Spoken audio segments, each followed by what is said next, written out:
right, if you're looking at the property, the Yeah. right side is actually going to cause a shadow onto our property because they do extend out further than we do.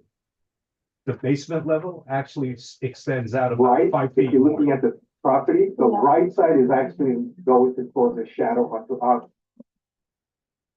Oh, that was So I right, see I'm the sorry. right side that extends, Correct, it's an orange building on the right-hand side. It's like Yes. orange or reddish colored it building. shades your property and then you shade that property. Right, you're shading the property, Immediately to the left. yeah. Were these plans self-certified? No, you They were can't. plan approved?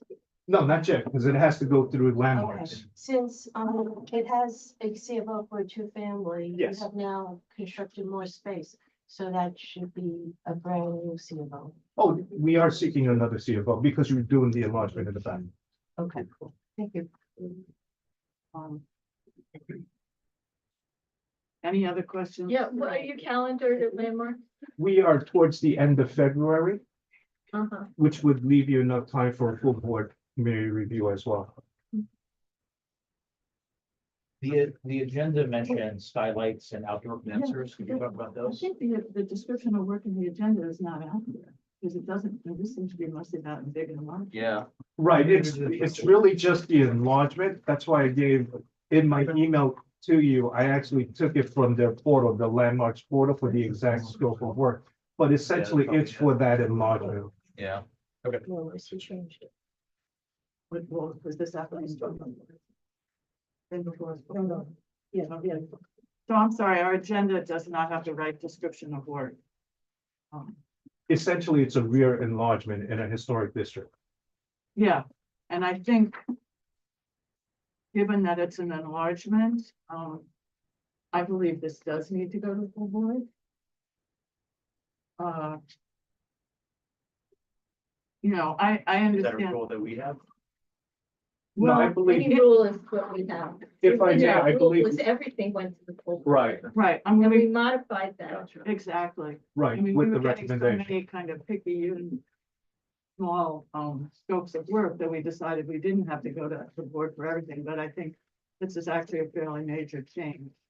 So, Right, no, with all due respect, I believe landmarks is looking for a full community board to recommendation, not a land use committee. Although your input is critical, I believe they do want a recommendation letter from the full community board too. How about I'll give the neighbors a chance to come? yeah, yeah. Of course. That's, so I don't know if you've been in communication with your neighbor, with the neighbors on either side. That wasn't a requirement on our part to notify them, but unfortunately or fortunately, they're doing their own construction work with or without permit. That's up in the air at this point. And so, but as part of our public hearing, we would have to notify the neighbors, correct? Yes, we send it out without board agenda and we send it out to the area community. Uh-huh. We'll send it out to 45th Avenue and all the surrounding areas. This isn't DOB, it's landmarks. They don't have to permit, they don't have to permit. Correct. Right, that's The at a the different permit point in the requirement process. is for if we're doing any excavation or any concrete work that may interfere with the adjacent neighbors, we do have to give them a 5-day notice prior to us doing that. Since Landmarks is seeking full board approval and we do have time in your timeline for it to go Sure. to full board next month, could we just request that the owners or you, on behalf of them, notify the immediate neighbors to the left and right of your building to come to the full board? I'm gonna say this with all due respect. I believe that notification of a public hearing does have to come from a community board, not from the individual applicant. That's fine. And you're the architect, right? Correct. Is the applicant with you? Right, yeah. Well, I'm the owner is here. Oh, hi. Yeah. How are you? Hi. So just, I asked them to come so that you see that it's an owner occupied project. Right. It's not a Yeah, and building. the neighbors have been notified, but notified for the work that was being started.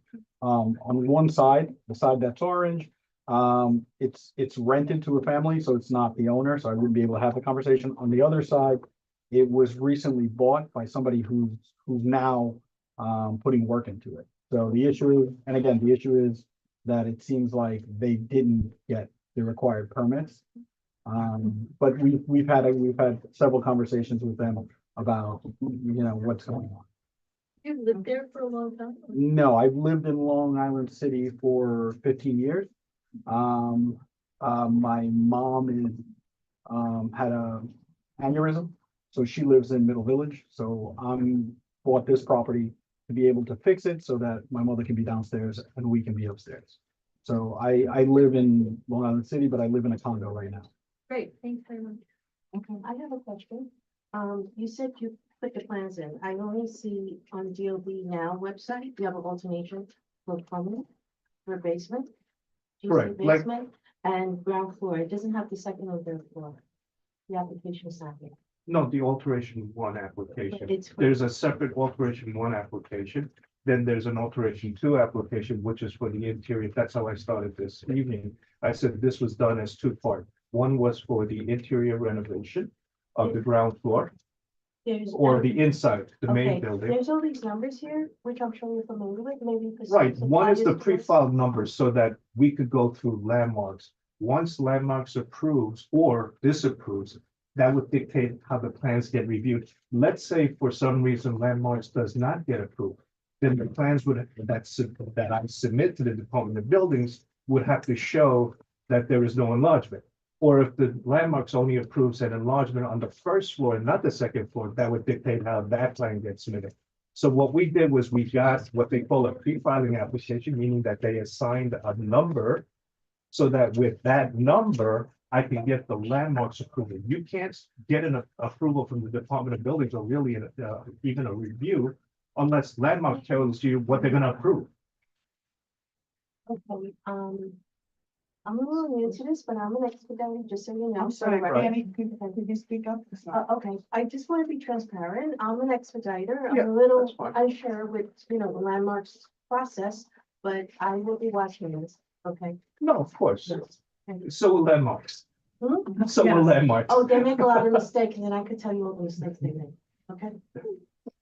Okay, all right, well, if there's no other questions from the committee, we'll discuss it. Yep. I guess We just do it now. we can just do it When the now full board meeting is when? and make a recommendation to the board. on February for 6th. February sixth. February Okay, 6th. perfect. And they, we'll give our recommendation to the board, but we'll ask you to come back. I think if the owner's there, it's always helpful. February 6th, and we will schedule the public hearing. And, And motion, you we want to have a discussion first? know, I would just say from my understanding of, No, don't we have to have a motion, then a discussion about? When you want a motion. then if you have a motion that you want to make, I mean. I move to recommend to accept it. That's it. Okay. Any discussion?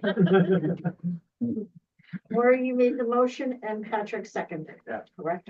I'd like to know how much bigger this is than anything else on that block. On the, you kind of see it on, I think, the second page, It's a block diagram. Oh, the pink one on the second page. You can see it compared to the red blocks and the blue blocks. Oh, I see, great. So the one that's tan to the right. There's one that's yellow, that's you, or is that's. which one is him? This one, the pink one. The one that's with the red dash around. Yeah, Yeah. okay. Okay. So it's similar to some others. Yeah, I'm Right. not sure if I'm allowed to speak during their discussion. That's why I'm not answering. You can answer a question. Sure. Yes. Okay.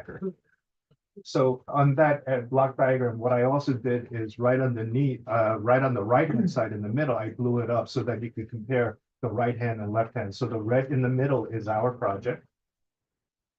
Correct. And then the right is what's already there.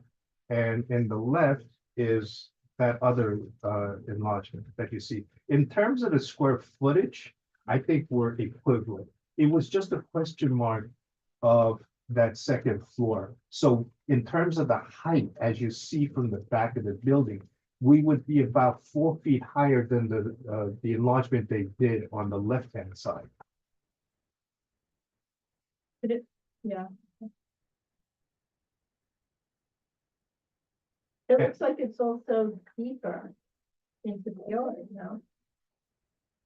No, not at all. If you compare that in large view, we're It's not cheaper than the other blue. Correct. ones or- Right. Yeah. right. In terms of the 4 feet higher, that's higher than, something that's already approved, that's correct, something that's already built on the left-hand side. built and approved. Correct. And in the rear, the reason for that is the second floor and first floor, the rear bedrooms were east younglings. It's about 8 feet exact. So 2 rooms, 10 feet by 8. So we were hoping to get another, enough room for closets and a little study desk area. So again, it's an owner occupied building, so it was designed specifically to meet their exact needs rather than just, Right. pub lunch enlargement. Well, and I'm certainly sympathetic to, personally, to, the additional unit for the family needs and that you're really trying to accommodate, and a relative. I think Anne Marie has her hand up. Anne Marie? Yeah, just, can you kind of scroll through these drawings so we can see, is there a section of this Yes. addition? If you go down about 4 sheets, this is the demolition. Oh, so This is the basement. Screen, can you, oh, good. Yeah,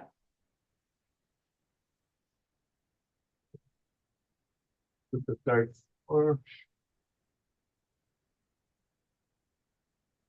So this is the roof plan.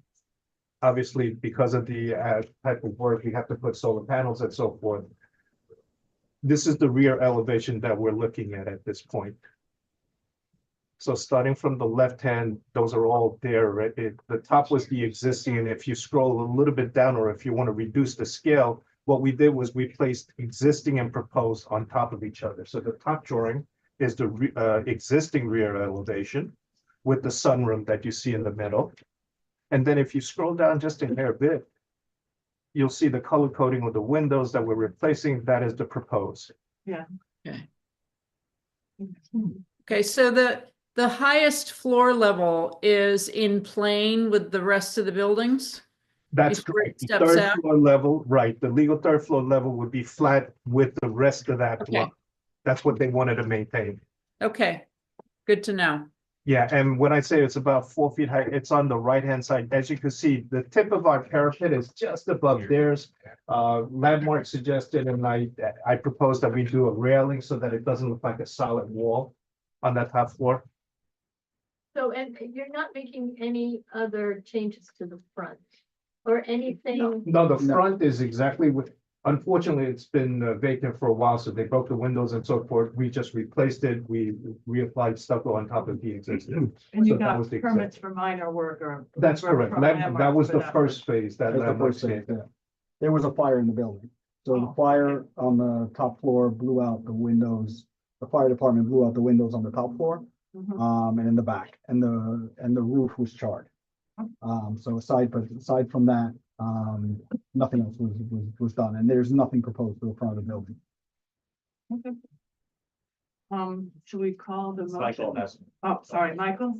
Oh, yeah, I just wanted to briefly state that, the project seems really inoffensive, and I don't think we should try to make a homeowner's life any harder than it needs to be. They're sort of improving a property in a way that seems pretty benign and probably good, investing in a property that's been vacant for a while. So I certainly support this, and I hope we can try to present a clear recommendation to the board so we don't get too bogged down as the board of 50, kind of talking about a single homeowner's relatively small project. Thanks. Well, I mean, the thing about Long Island City, it's always been kind of, it's not like Sunnyside where, it's very restrictive. The Long Island City Historic Block has always made a lot of changes to the back, to the roof, to the windows, but they try and keep the front consistent. Correct. So, I mean, unless it's really an issue with neighbors, I mean, that's what I would think would be. We're not gonna have issues on one side because they're doing construction as well. Right. They don't want to show. The other side, we've been in talks with them just not to kind of bother them. So they have my contractor's number to contact them if anything is too loud or too much. And unlike Sunnyside, you don't have the sort of semi-public space in the rear, which Correct, is in fact a type of common space. right. There's Where no, I think- it's not encumbered with easements or anything else. There's no fire escapes where they need to use the rear yard as an alleyway or access. Should be, if there's no further comments, we can, Yeah. see who's in favor. All those in favor, can we do this by show of hands? On the screen, you know, who's- Like everyone. Eric, I don't have your vote. Fanny, are you? Abstain. Okay. Is Roz or, Eric voting? I don't see either of their votes. Is Rosa Eric voting?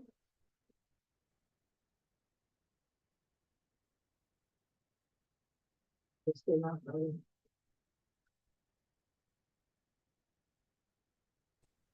Roz said yes, and Eric Norberg, are you voting?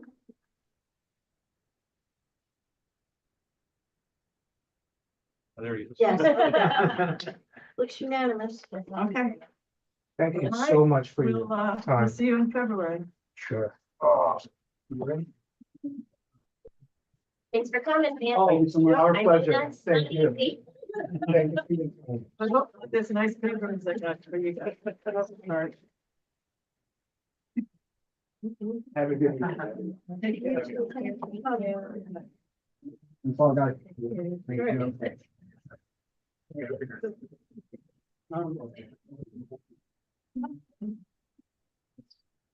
So, when I looked at it, I got that anecdote and said, it's like this.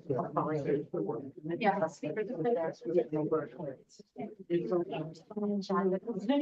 Which one? It might have. The circle ones. No, it's to that to the left. Oh, there, I mean, yeah. Oh, no, So so it's over there. They just look like December. Thank you. Tomorrow. All right, so, So, you look for like the full board, you know, we don't need. yeah, Thank you. yeah, I mean, we might have a couple available. No problem, we'll bring these to the. Like the chocolate. All right. Other ones are- So, next item on the agenda, the next and last, well, you know, I was gonna add one more thing under old business, but, So was ours. okay. But the next thing is city planning, presentation, which is gonna include a discussion about zoning, but, maybe first, well, first I have one question for city planning. So, yeah, John, thank you for your kind of summary of the process, but one thing I didn't see in there is any reference to the final scope of work, not the final EIS, but the final scope of work. My assumption is, since they must be working on the EIS at this point, that there is a final scope of work. Is that a public document? And can you send us a link to it?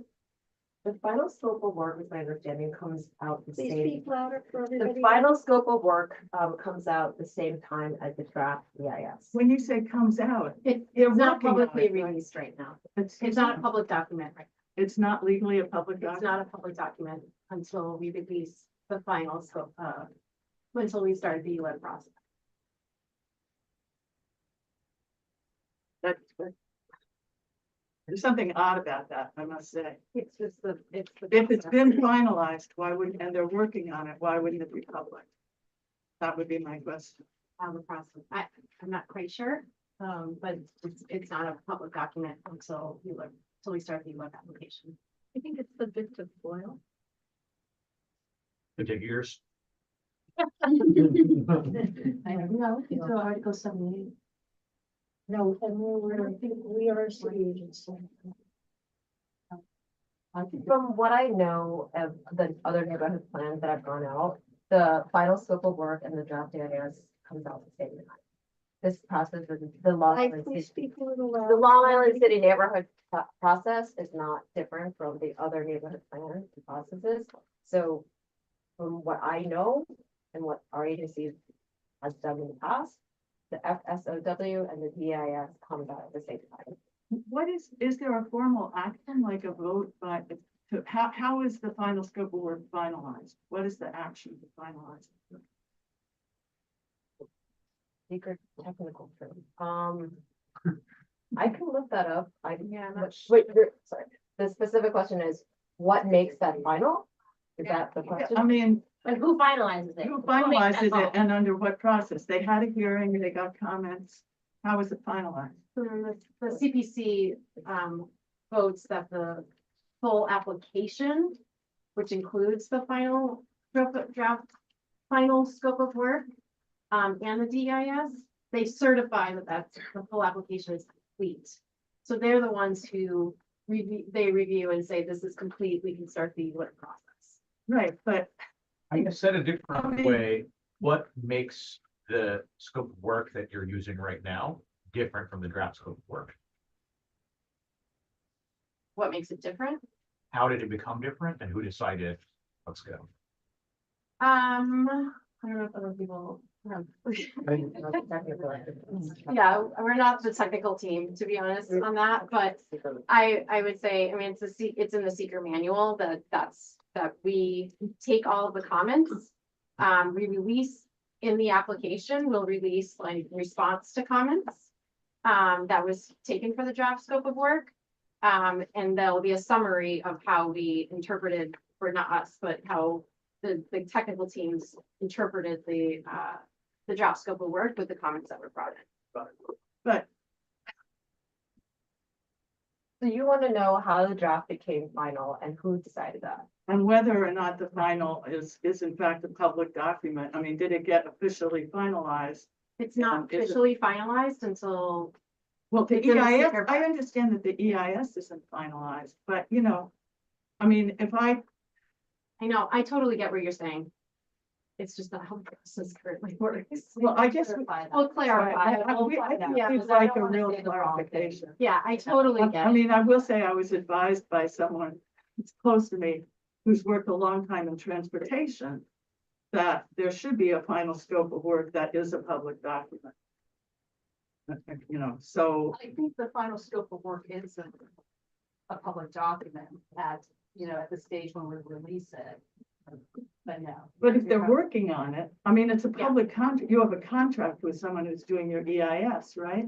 So you must have a contract with them for a final scope of work. Okay, if you could clarify and get us any language that really clarifies that process, that would be great. Thank you. Okay. And also, I think, Tom, you wanted to say something before we start on. Thank you, Chair. Members of the land use. My name is Tom Matusas, and I'm a resident of the Blissville section of Long Island City. And I serve as Secretary of the Blissville Civic Association, an association who represents and advocates for the residents and those sheltering in Blissville. Earlier this month, New York City Planning spoke on the One Long Island City project at the full board meeting and announced that the Blissville section of Long Island City would not be afforded the same benefits that may be afforded to the other neighborhoods in the defined context areas, such as Hunters Point, Dutch Hills, Queens West, and Court Square. When I pressed the representative to explain why Blissville was excluded, whereas the other context areas would remain in scope, the answer I heard was that people want to live in those areas. And I understood that to mean that people don't want to live in Blissville. I'm here tonight to let you know that I want to live in Blissville, in the house that my great-grandfather established in 1907. I have neighbors that want to live in Blissville because they were able to afford the purchase of their home. I have neighbors who live in Blissville who are able to afford the rent. And since 2018, I have over 500 neighbors living in 2 of our shelters. These same people want and have similar needs as those living in the other parts of Long Island City. Safer streets, sewers that work, green space, trees, and reliable public transportation. I come before the Land Use Committee to request your advocacy for those living and sheltering in Blissville. New York City Planning suggested that Blissville may benefit from an IBZ study. What does that look like? How do we get involved? And will CB2 advocate for us? I found a survey online. I encourage my neighbors to complete, but there's been zero outreach to the Blissville community regarding this IBC study. At the onset of this project, our council member, the Honorable Julie Vaughn, touted the project as a means to end the tale of two Long Island cities. In my opinion, the project has failed with that regard, with the amputation of Blissville. Thank you for your attention. Thank you, Tom. So I would just like a clarification from city planning, from representatives from city planning. Is that, in your view, what is accurate that other area, because I'm not aware of any benefits that really, I mean, I know there's this context area which the EIS has to examine, but I'm not aware of any specific benefits that have been discussed or presented for any areas other than those within the study area. So is it accurate to say that other areas other than Blissville you would anticipate that somehow improvements to those areas would be included in the neighborhood plan and improvements to Blissville would not be included in the neighborhood plan? So Christine, I think you're accurate in saying that the context, and I tried to explain it last time, the context area is shown as part of the environmental analysis. So whatever the, let's say the technical chapter with open space are within the parameters of the project area. Is there going to be a shadow effect? That mileage and that context is different from a context area analysis when it comes to like transportation. So that boundary line was created for such analysis. So why would transportation within Blissville not be included in the analysis? It is right. It is as it relates to the project area itself, right? So we're like talking about how does the project area is rezoning itself and the density increases that you'll see. How does that affect the commute going from like the 7 train or the E and the M and the R? How does that affect it? So it is analyzed in that way, sure. I want to note that there has been such great care and concern for Blissville. DP's assistant commissioner came at the last public meeting, and it's my understanding that he had a walkthrough with you. We understand the sewer and the infrastructure impacts that the infrastructure has on Blissville. And I think I want to remind you and folks that I believe it was this past week that the council member announced the preliminary budgets for I think the amount was like $3.18 billion to repair Newtown Creek. That is part of that starts, I believe, a section of Blissville. So If I may. I think we're trying to look at the neighborhood plan as a holistic view. There are concerns and issues throughout the city, and we're doing everything in our power that we can to address them one section at a time, I would say. So I feel like we're trying through this plan to bring light to Blissville. If I may just respond, since the representative addressed me directly. Sure. Thank you. So as it relates to Newtown Creek, it's not a repair. The money was to build the tunnel. So let's clarify that. There's no tunnel to repair. It hasn't been built yet. And while we appreciate that long-term project, we do have some immediate needs now, but thank you. And I appreciate you listening, the fact that there is a focus on Blissful. Thank you. Thank you, May I be Jeff. permitted to speak? Yeah. I'm Warren Davis. I'm also a Community Board 2 member and I'm a Blissful resident. It's very disheartening to hear what's coming out of your mouth. I'm not going to be kind with my words. We've been misled, spending 14 months going to all these one LIC meetings. Excuse me, can I just ask you to speak louder because we have a member of the board that can't hear? Okay. The microphone's on the TV. Okay. My name is Warren Davis. I'm a Blissville resident. I'm a Community Board 2 member.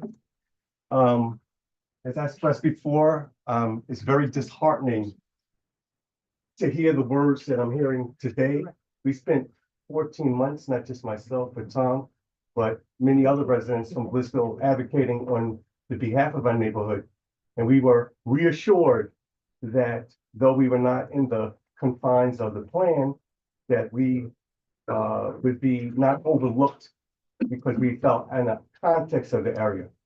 And that was kind of demonstrated when our names were included in the plan. So for me, to hear what I'm hearing now, to see the earlier actions very early on, 14 months ago, is kind of angering. Because for me, as Tom mentioned, we talk about one LIC plan and to bringing whole a community that's been disenfranchised or separated. And now this is not the case.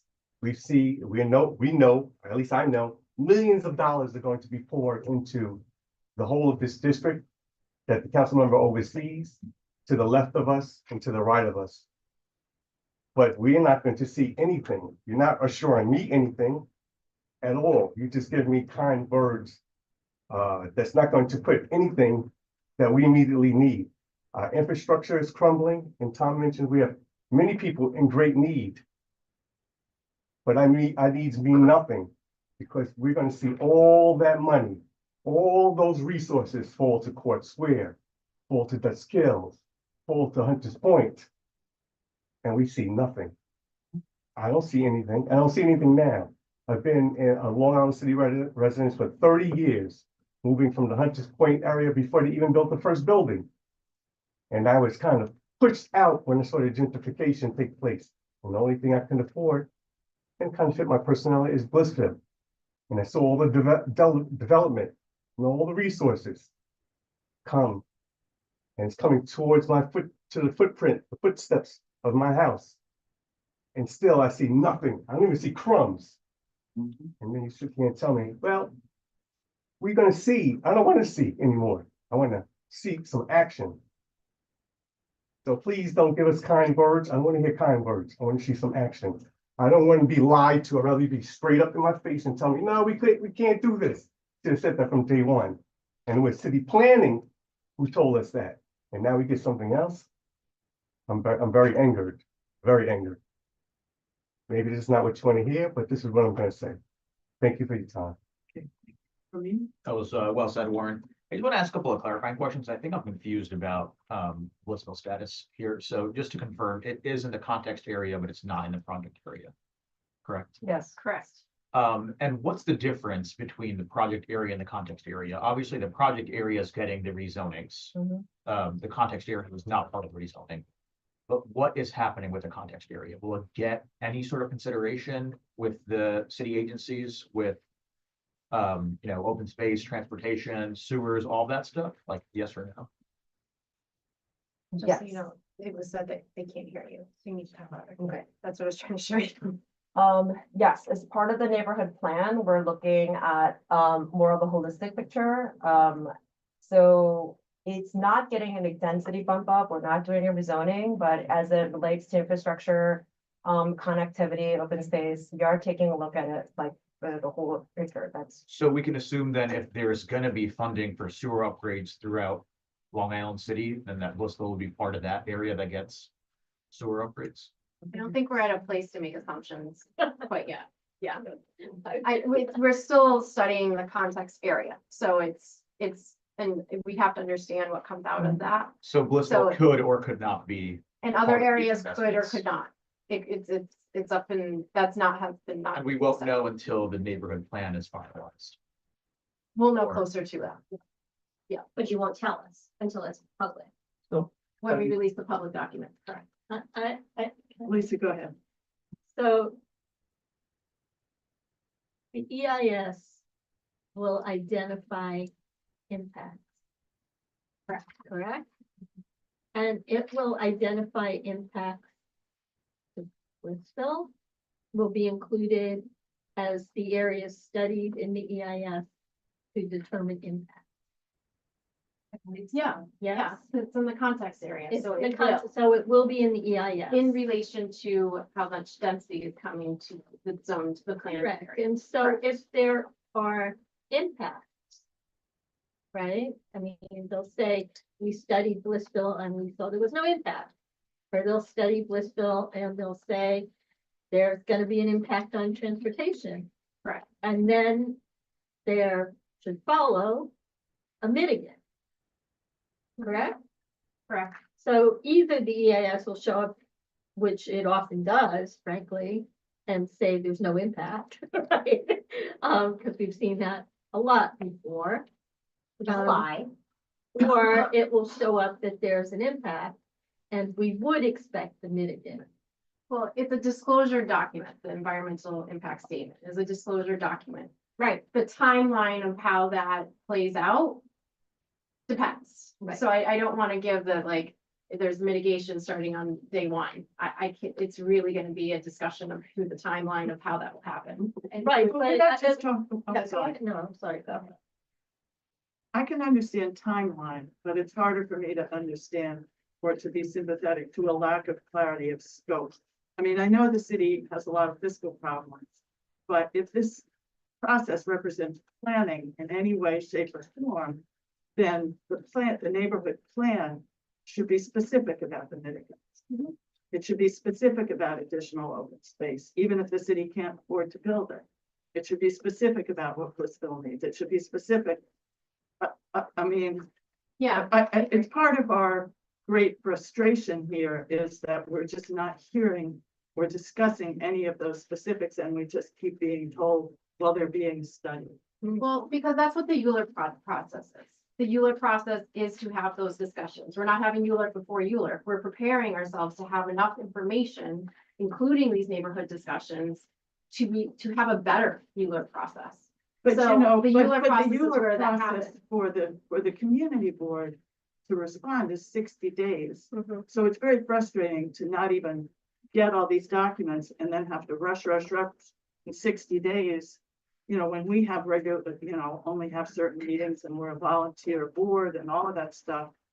And then have spent this past 16, 18 months by that point in these very vague discussions where we don't get any specifics to really think about or respond to.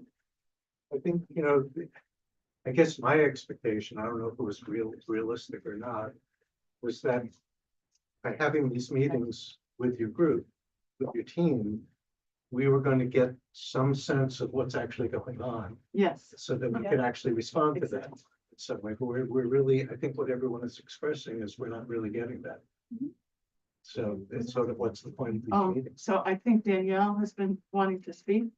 I actually have a question. It might be what we're talking about next, but what we're actually voting on, I know we're doing a study of what the needs are, but what we're actually going to be voting on in the Euler process is a rezoning or an upzoning or whatever you want to call it. It's not going to be, we need money, we need investment in sewers, in whatever, in green space or anything else in any of the neighborhoods, whether they're in the context area or not.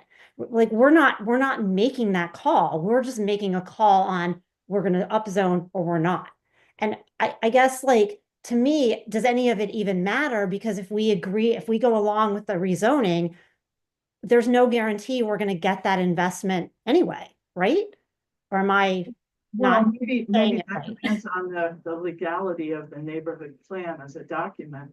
I mean, if the neighborhood plan as outlined by Jake Kuhn, is actually a document that specifies additional amenities, upgrade infrastructure, whatever, then there should be some, and I think in other rezonings, it has become at least a metric that has to be referred to every year as to whether it's happening. Am I correct on that? So what will happen is, yeah, we'll have a document, a plan book that will lay out the process that we all went through, what we heard and what we're planning for. The document will still be in draft form. And once this has been voted through to council, let's say, then it'll be an appendix that adds in what are the investments and improvements that will be tied to this rezoning. I think And that appendix will not be draft. And, Fine. It will be fine, right? and it's binding and enforceable. Right, and then there's a tracker online that the mayor's office, that you might remember was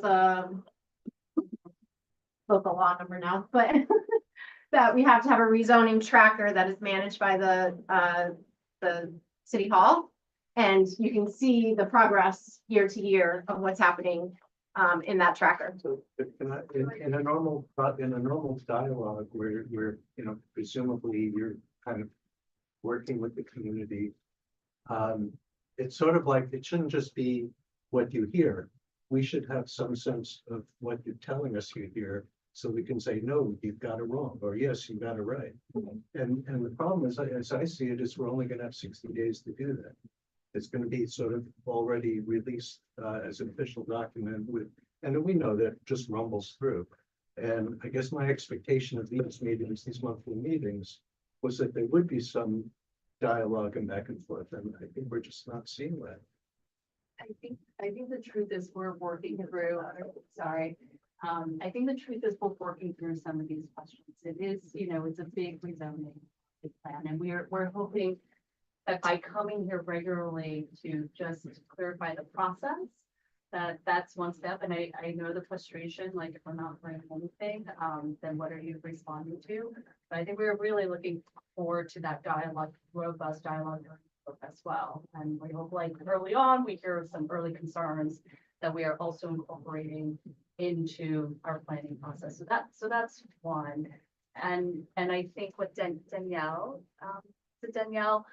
yes, you're voting on the rezoning, but I think the power of the community board is to say like what it is that you want to see. So your resolution of not just saying yes or no, but modifications, what are they? And then the council member, local council member will take those recommendations at the very end. And what Christine is referring to is the points of agreement, right? That's something we have in most neighborhood plans. And those are things that are like, when you're talking about legality, that's what we're like accountable for, to the points of agreement to this plan. So it is frustrating, and you know, and we can get more, but I think a lot of it is like we're coordinating with other agencies, you know, the topics that you guys are putting up. There are huge infrastructure improvements, parks, CP. So those things are being sorted out, and I think that's the honest truth, that we don't have very specific, and we don't want to say anything that's not finalized to, you know, right, because it is the public. So I think from the city standpoint, like there is that balance. I understand what you're saying, and I appreciate that, you know, what you're saying to us. But it still amounts to relying on Mueller to be the arbiter of something so huge and something so impactful is doing a disservice to the community. And there's certain things, you know, one of our comments, and I think it's arguably could be interpreted as a legal requirement of the EIS, was for an alternative analysis at a lower density. And we don't even get to, I mean, personally, I'm kind of skeptical as to whether that's getting done, but if it, but if it were getting done, it would need to be getting done now. There'll be no real time to do that alternative analysis, you know, at a lower density during the Euler process. So if the agreement in the end is to reduce the scope of the rezoning or reduce the, you know, densities being advocated for, it would just be kind of off the cuff. You know, it would be a kind of backroom deal, essentially, during the Euler process, and not something that's really considered. And we're being told, that's one reason I asked about the finalized scope of work. We're not even allowed to see whether that change was made to the final scope of work. So it does feel like it just feels very frustrating. But what's the point of all of these studies if we don't even have any type of reassurance or anything that's holding the one LIC plan? I mean, you guys know our concerns, you know our recommendations for over a year now. So, you know, so how, like, how do we know that there's any type of guarantee or any type of process that's gonna be sure that this plan, that just gathering all of our comments for so long, is actually going to be integrated in the final draft?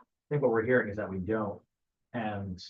Is that, yeah, so is that what Yes or you're no saying? vote Like, based on that. no, all of these meetings, there's still no guarantee that any of our feedback is going to be integrated in the plan? In the final plan? Is that what's happening? Is that like what you guys are saying? I think what we're saying is the zoning is still being through the EIS. So the EIS, no, we won't have that information until we start ELER process. But we do have, and Do our recommendations does it influence the EIS at all since it's not final yet? Like, that means there's technically some room for it to be influenced by our community feedback, right? I mean, it takes months to do these analysis, so I wouldn't, so yes, it does, it influences it. There'll be a clear indication of what was put into the scope, what wasn't put into the scope, and an indication of why it was or was not put in. That will be released. So we'll have reasons and they will cite based on this plan of Yes, that we're yes, collecting. yes. Yeah, your comments for the draft. Yeah, Fanny had her hand up. Yeah. Thank you. I was reading some DEC reports, and it's very concerning to me for the health of the DEC reports. There was a brownfield cleanup, and the consultant wrote that the pipes are busted and contaminants are going into the groundwater. So, as far as the CFLs, the sewer is concerned, when your final report comes out, are you going to have actually street by street how this is going to be treated and the timeline? We'd have to I'd have to look into it. I don't do the technical analysis, so I don't know if it goes street by street or how they do it, but they look at the trunks, yeah. Second thing is, there's many dry cleaning plants that close down, but the leakage is still in the ground, and you're rezoning that. And gasoline, and I went to a place about 2 months ago, which is a customer, they're taking air samples, but it's not on a DEC report. So how are you gonna treat, warehouses that formerly had tanks that are leaking, dry cleaning plants and auto shops in your rezoning?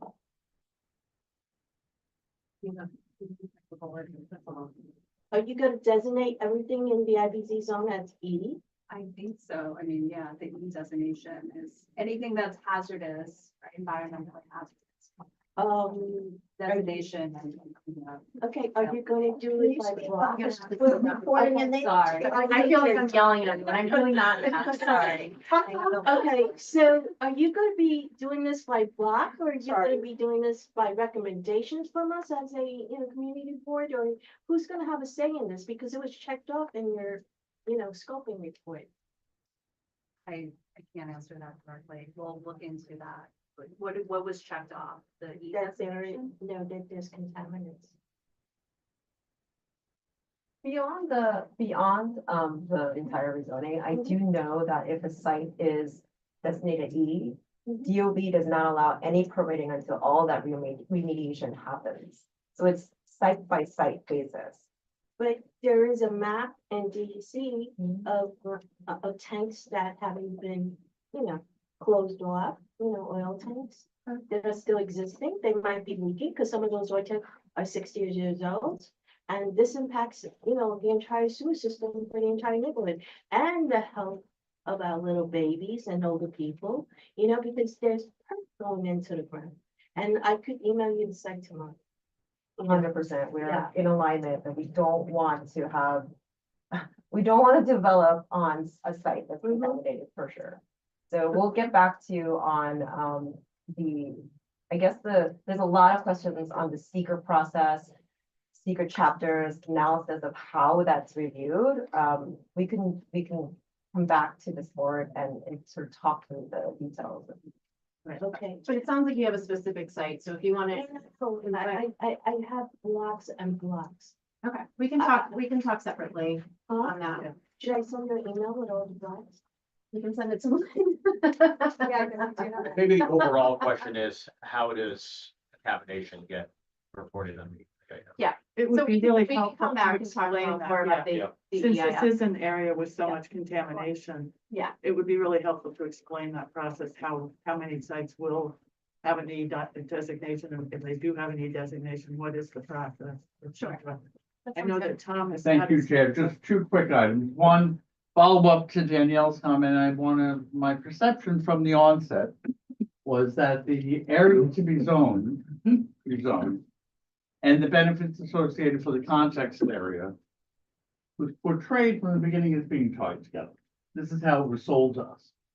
Second, something that has not been addressed, and I'd like to understand better, is the suggestion made by city planning at the last full board meeting that Blissville, I'm sure, would not be considered benefits that may be associated with other neighbors in the context area, but we need to bulk up another tree, which is the IBZ study. And that was said, so I'd like to understand, Chair, which tree am I bulking up? Do I go up the IBZ study? Like, I am so confused, Chair. Thank you.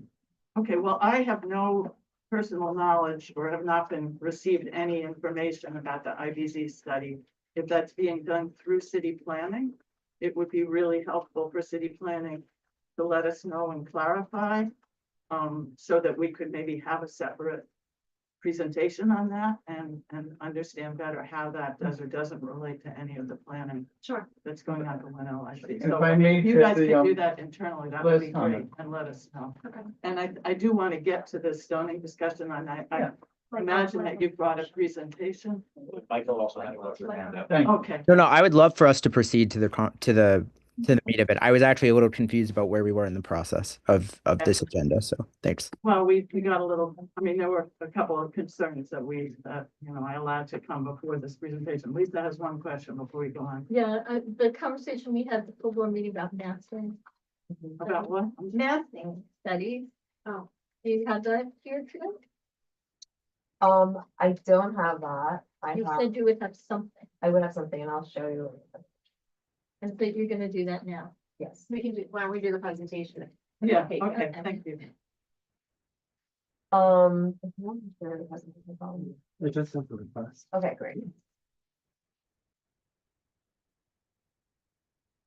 So there's gonna be 16 slides.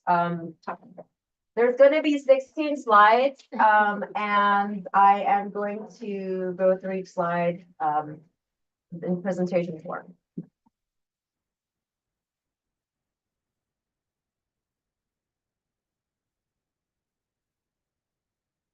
Save our questions till the end, or do you want to? Why don't we let them get to the end? and Yeah. then- I'm sure we'll have questions. I know you will, as I hope. Great, thank you. Next slide, please.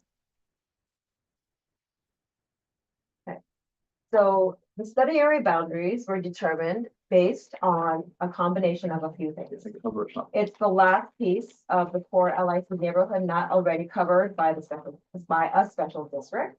The other parts of the neighborhood, Queens West, Hunters Point South, Queens Plaza, Port Square, and Dutch Kills are either governed by the special district or have already been substantially developed. LIC is a rich transit, rich mixed neighborhood with a diverse economy. There has been an increase in population growth since 2010 to the east and south of the study area. We believe that there are opportunities for diverse job growth and workforce development alongside housing opportunities. We've seen interest in individual rezonings via private application routes with similar density proposals. The neighborhood plan has advantages to these private applications because we are looking at not only the developer's lots, we're looking at how we can address the needs of the community and work with other agencies, not only city planning in the land use application way. Our work has been based off your comments throughout this engagement plan and includes comments from other local nonprofit organizations from the past, including your comments to your LLC in the past. I recall there were a list of concerns on the appropriation of the steel site, which we know deserves separate and unique attention and will involve more work beyond this study. We address density and baseline open space along the waterfront by creating a new WAP and exploring open space needs within the special district. We're connecting the waterfront with resiliency planning and addressing the street network concerns while including the loop road along the waterfront. Densities that have been seen, and you'll see in the next few slides, were selected based on a culmination of context and proximity to other similar densities.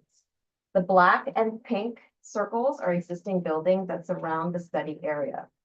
You'll see the highest by the waterfront and in proximity to Court Square, and the medium stepping down densities to the residential areas to the south.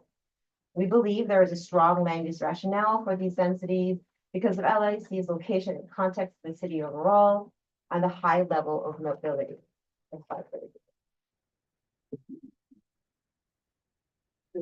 So for context, the LIC current skyline has towers that range from average around 400 feet to about 755 feet.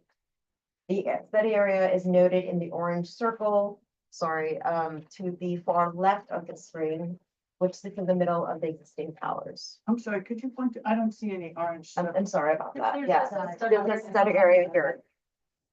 This area. So you'll see the growth in the buildings to the south and then to around the Court Square area. Smaller screen. Yeah, sorry. Okay, next slide, please. The draft zoning framework were developed with goals to promote housing that mandates inclusionary housing and located at transit-rich corridors. We want to encourage mixed-use environment that is reflective of the surrounding area. We want to create open space opportunities, especially like the waterfront, and looking for ways to encourage open space inland, as you've echoed through your conversation with us in the past engagement. We want to Thank you for including. Of course. We want to strengthen the economic vitality of light industrial districts, and our hope is to encourage active, diverse, and dynamic corridors. Next slide, please. So our goals informed the draft zoning proposal shown here. This was shared at our last town hall, which was in June, alongside the draft strategies. Now, part of the reasons why there are so many scrambled looking letters is partially because we're allowing paired districts. The M and the R uses together as needed. Another reason is because each zoning district has a district adjacency to an existing area that we analyze as appropriate density based on the width of streets, open space, and surrounding adjacent densities. We've divided the study area in 4 sub-districts.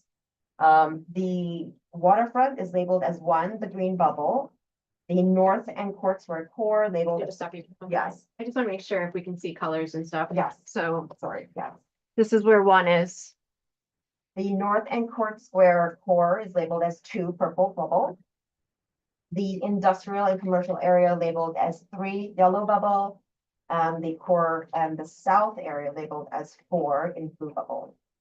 The purple area will allow for non-residential growth, and surrounding it, we anticipate growth in both residential and non-residential in the red, orange, and yellow areas. You've seen these slides before at our town hall. Yes. Oh, Could you just repeat the 2 things? So what you said about the IVs, the central light purple. Mhm. trapezoid and the area surrounding it. Yep, Could you this- just say this- that again? Yeah, so that was my last point, which is the purple area allows for non-residential growth. And then surrounding it, which anticipates both residential and non-residential, and which is shown in the red, orange, and yellow area. So this area is M, Right. is manufacturing, Got it. industrial, and surrounding it is, correct me if I'm wrong, the pear district. Where it could be- The dark, all all purple colors is the manufacturing. It's just a different. Explain it again one more time. The M2, 3A. Sorry, the like. Oh, yeah, that's still in the IPC, so Yeah. it's non-residential growth. Right. So in the next Went back slide. to it yesterday. Next slide. So just to set, the level here, today the study area is zoned for light manufacturing and is home to an eclectic mix of businesses located adjacent to growing residential areas, the south and east. The M14 permits a manufacturing and commercial FAR 2 and a community facility FAR of 6.5. The same M14 is zoned in the IBZ as well as by the waterfront and adjacent to existing R6A zoning. M15 to the north permits a manufacturing and commercial FAR of 5 and community facility of 6.5. Both renderings demonstrated here are what a building under current zoning might look like. Both districts allow for a range of businesses, both industrial and non-industrial, but do not permit residential uses. On the graphic here, I want to note that the M15 R10 to the north, nearby the waterfront, and the R9, R7A along the waterfront in the middle are separate rezoning applications that were approved 3 decades ago. Today, these developers can build as of right, or whatever the zoning today allows, which is the M15 R10 or the R7 R9, or sorry, R7 R9.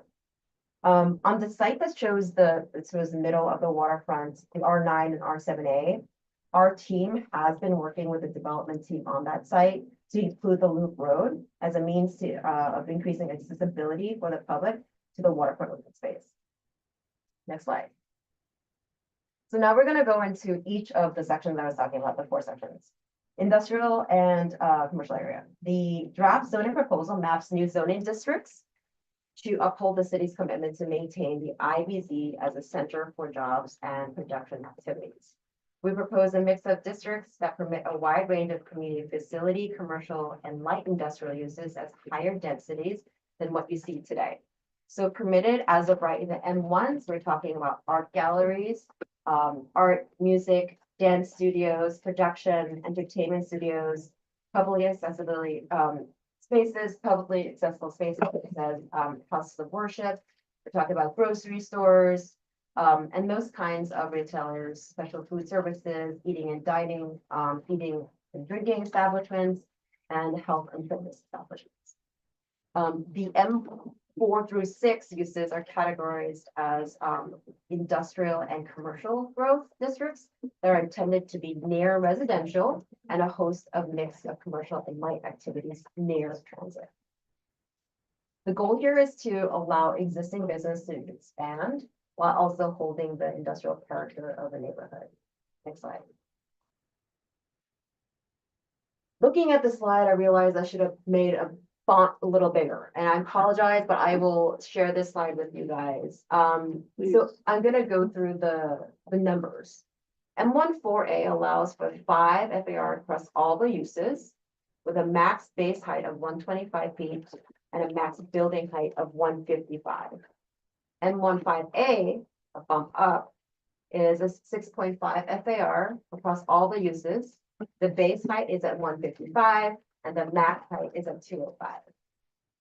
M16A, again bumping up, allows for 8 FAR across all the uses. The max base at the 155 and the max building height at 245.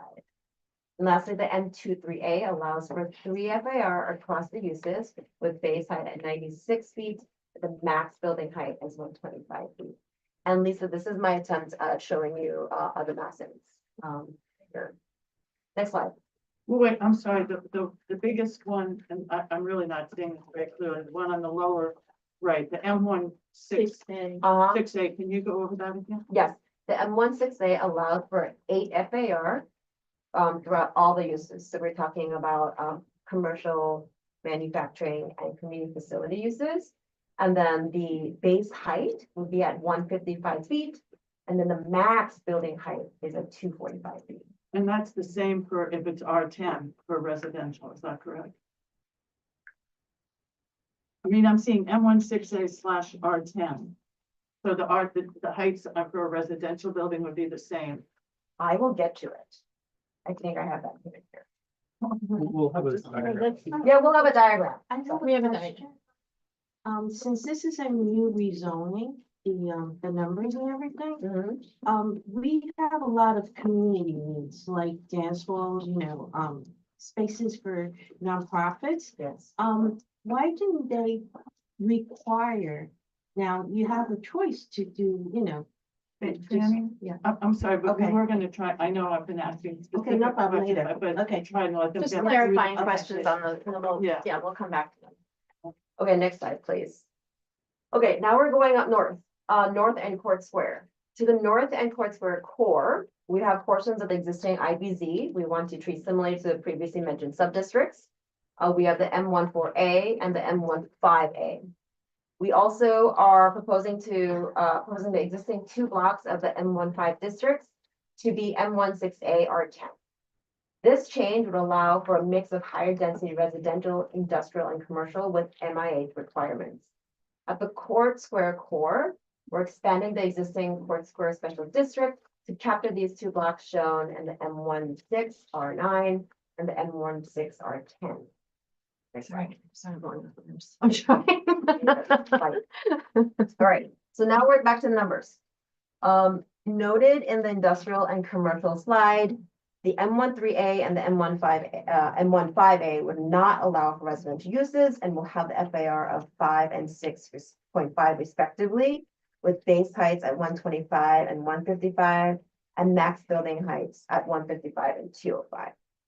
The M16A R10 would allow for all of the uses with FARs for residential at 12, commercial community facility at 10, commercial and manufacturing at 8 FAR.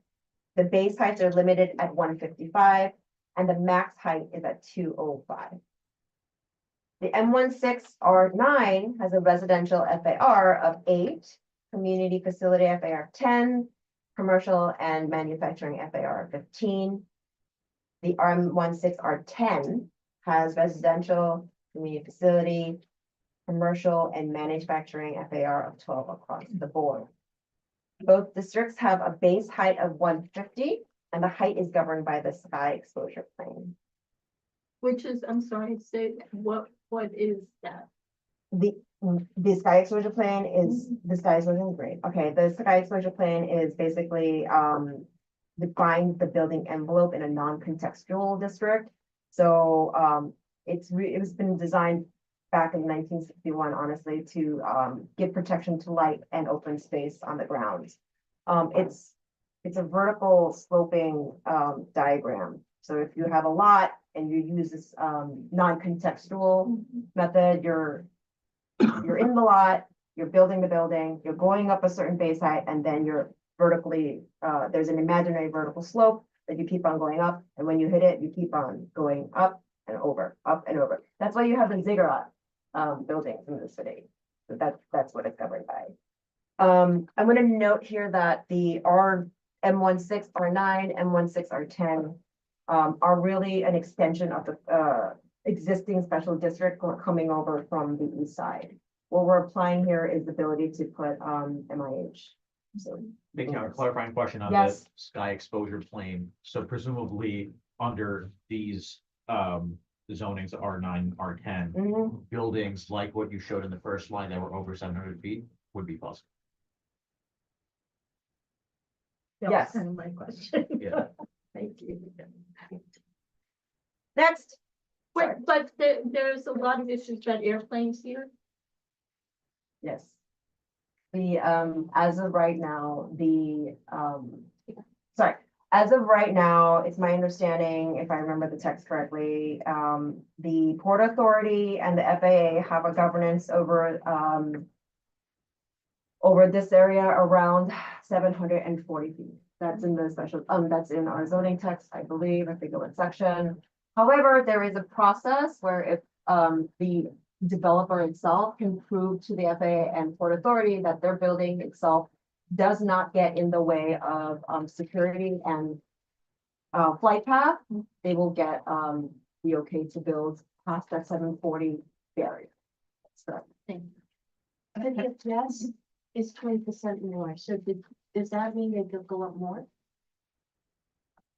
I think actually we incorporated City of Yes to this. Yeah, I thought we did. That is correct. Yeah, So, thank you. Thank you, Fanny, for bringing that up. But yes, we have incorporated City of Yes into our numbers. Okay, thank you. So it's not going up more, or it is going up more? Or No, this is it back? this is it because we knew that City of Yes was coming down. And so we wanted to work with City of Yes because it's coming out of city planning. Okay, so And this is so- reflective. Might as well work together. Yeah, okay, so this is reflective of what was passed. Yeah. The regulation. I'm sorry I'm screaming. I feel like I need to project and at the same I time. know. You're just All right. fine to the internet. Amazing. Okay, good. To the internet. It feels like Next. such a small room and we're like yelling, but. I apologize. Okay, next slide. So, okay, at the core, and south along 44 Drive, we're proposing to go from M14 and M14R7A to similar medium mixed-use densities in the proposed draft zoning. As I noted earlier, the scramble-looking districts are because they are paired districts, which allow for all the uses. All proposed districts have a suffix letter to denote a contextual one. The M12A R6A can be found along the southern portion of the study area boundary lines that abut the existing R6A zoning and existing residential community. Sorry, this is louder. The M13A R7A and M13A R7 are located on the Vernon Boulevard corridor, which is a wide street, and this acts as a buffer to the R6A proposal. The M4A R8A is proposed along the 44th Drive corridor. This change in existing district would allow for MIH to take into effect, going from the existing M14 R7A to the M14A R8A. The M15A R8 proposed district is located closest but inland along the waterfront. Next slide. Okay, so these forms you'll see along 44 Drive towards Court Square. The M12A R6A has a residential FAR of 3.9 and community facility, commercial and manufacturing FAR of 3. Its base height is at 65 feet and the max height is at 95 feet. The M13A R7A has a residential FAR of 5 and community facility, commercial, manufacturing FAR of 4. Its base height is at 95 feet and the max height is at 125. So now we're going to keep on going up a little bit. The M13A R7X has a residential FAR of 6, community facility of 5, and commercial and manufacturing of 4. Its base height is at 105 and the max height is at 145. The M14A R8A has a residential FAR of 7.2, community facility of 6.5, and commercial manufacturing of 5. Its base height is at 125 and the max height is at 155. The M15A R8 has a residential FAR of 7.2, community facility, commercial and manufacturing at 6.5, and the base height is at 105, and the height is governed by the sky exposure plane. Okay, now we're getting to the good one. Waterfront, next slide. All right, the existing waterfront is mainly M14. As I noted earlier, the other mixed-use zones, the R districts are from 3 decades past. Today, they would be following the existing zoning as of right and an outdated WAP, which is a waterfront access plan. In our draft zoning proposal, we have asked the site to the north and the city-owned sites to consider a loop road on their property. They are also being considered as part of the revised and updated Hunters Point North WAP. So we're revising the WAP. The proposed M16A R9 and the M15A R8 would allow for all uses and require MIH. The M15A R8 are proposed districts that will allow for city-owned sites to have as much flexibility in uses that this public would request from it. Just because there's a proposed zoning district here doesn't mean all the uses would be used. It unlocks the ability to create, to be creative in the FAR distribution as needed or wanted in the future. As one of the city's goals to address the housing crisis, we have drafted a zoning proposal that has a housing component in the city-owned sites. Okay, next slide. The M15A R8 has a residential FAR of 7.2, community facility, commercial and manufacturing of 6.5. Its base height is at 105. There is a transition height along the waterfront special district of 250 feet, and its max height is governed by the size of the plane. The M16A R9 has a residential FAR of 8, community facility of 10, commercial and manufacturing of 8. Its base height is at 135, and its transition height along the waterfront special district, similar to what I just noted, is at 285 feet. And its maximum height is governed by the size. Can you just repeat what you said about a city-owned site? Yes. Yeah.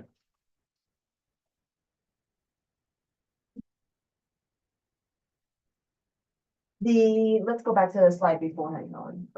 Okay. So the M15, so I knew this question was gonna come up, right? It's like the city-owned sites in the middle, why are we zoning it M15A R8, right? So we're proposing this district, which will allow the city-owned sites to have as much flexibility in uses that the public will request from it. Just because there's a proposed zoning district doesn't mean all the uses would be used, and it unlocks the ability to be creative in the FAR distribution as needed or wanted in the future. I noted earlier that Saturday is the city-owned, but publicly owned sites workshop. At this time, we'll be taking a look at what the existing conditions are on the sites itself, the city-owned sites by the water, and then we'll dive into. Actually, it's sort of like a workshop where you walk around, but we'll hear from the public what you want to see on the site. So just because there is a mix, it looks like there's a district here that has like, you know, a residential component and all the things. It doesn't mean that residential has to be, it just allows that flexibility. Well, We want to put the zoning into place to allow flexibility so that when we start the process of the publicly owned sites allocation, that we don't have to go through another zoning process to like complete that. It would be part of like an RFP process or something that would still go through the community board. That's right. Anything that's city owned has to become, okay, sorry, that has to. Is part of an RFP process where the public is engaged and has to, not has to, but can opine on the project itself. You guys are well aware of this, right? The RFP process. yeah, Okay. but as I look at this map, or the map that I have, which may be a couple iterations back, which I've been looking at, the sites that are actual. What the strength of the waterfront that's been developed so far is the combination of the waterfront access, you know, the continual walkway with public parks, and those sites are identified on this map as park space. If they're not identified as park space and they are zoned for other types of uses, that's gonna increase their value, right? Make it harder for the city to acquire them and use them as parks. And it gives the public no guarantee that there will be any real public park space other than the walkway from Annabelle Basin North. So, I mean, that's what I'm seeing on this map, and I don't really understand from a planning point of view, you know, if there's really a commitment to park space, which for this extremely high density neighborhood, why that isn't being identified now and shown on the map as area that would not be developed for other uses. And a follow-up to that, is it possible for that to still be park space, or by designating it as zoning, is that probability now basically zero? For the public sites, For the M15, yeah, for what is now M15A/R6, which you said was city, like part of that city owned, is there any potential for that to? be part? absolutely, absolutely. But I you need think to right get that through the now, RFP process, you need to get everyone's. for the buy-in. publicly owned sites, absolutely. But I think what we've heard the last 14 months and more is that there's so many requests for these public sites. We'd have to figure out through the process what is the right mix, which I can't see doesn't include open space. I can't see not potentially doing affordable housing or having some other commercial activity, but finding that balance. Yeah. It's that, I shouldn't have jumped in with that comment, and I apologize. Are you done with the presentation? I have two No, more we have two more slides, don't slides. worry, it'll be really quick. Okay, next slide, please. Next slide, okay, great. So the neighborhood plan process. So we are looking at the slide that you guys are very familiar with. We're just, like I mentioned, a few days away from our city-owned site survey and workshop, which will focus on the city-owned sites by the waterfront, giving the public an understanding of existing conditions and the ask from the public responses to what they want to see here. Throughout the One LIC neighborhood planning process, we've had these engagements and where we've identified issues and opportunities and shared goals. Next slide. The community board is encouraged to voice their concerns throughout the entire ULURP process, that's how we started this conversation, all the way up to council vote. I know that there is a specific time where community board has a very formal role, which is recommendation after 60 days. The neighborhood plan, and also all the applications go through a process that include not only you, but the borough president, the borough board, city planning commission, city council. Your voices are still heard throughout this process. And what's to me, I think,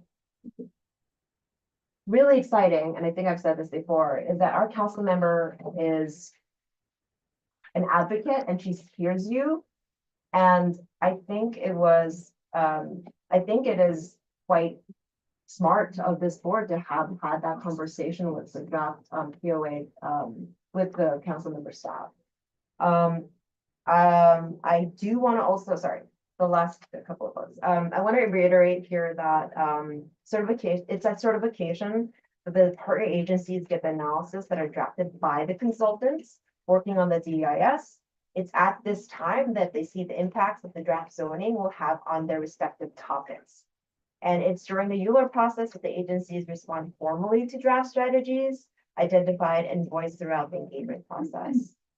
And then I asked to clarify, if I can ask back at the community board to clarify questions.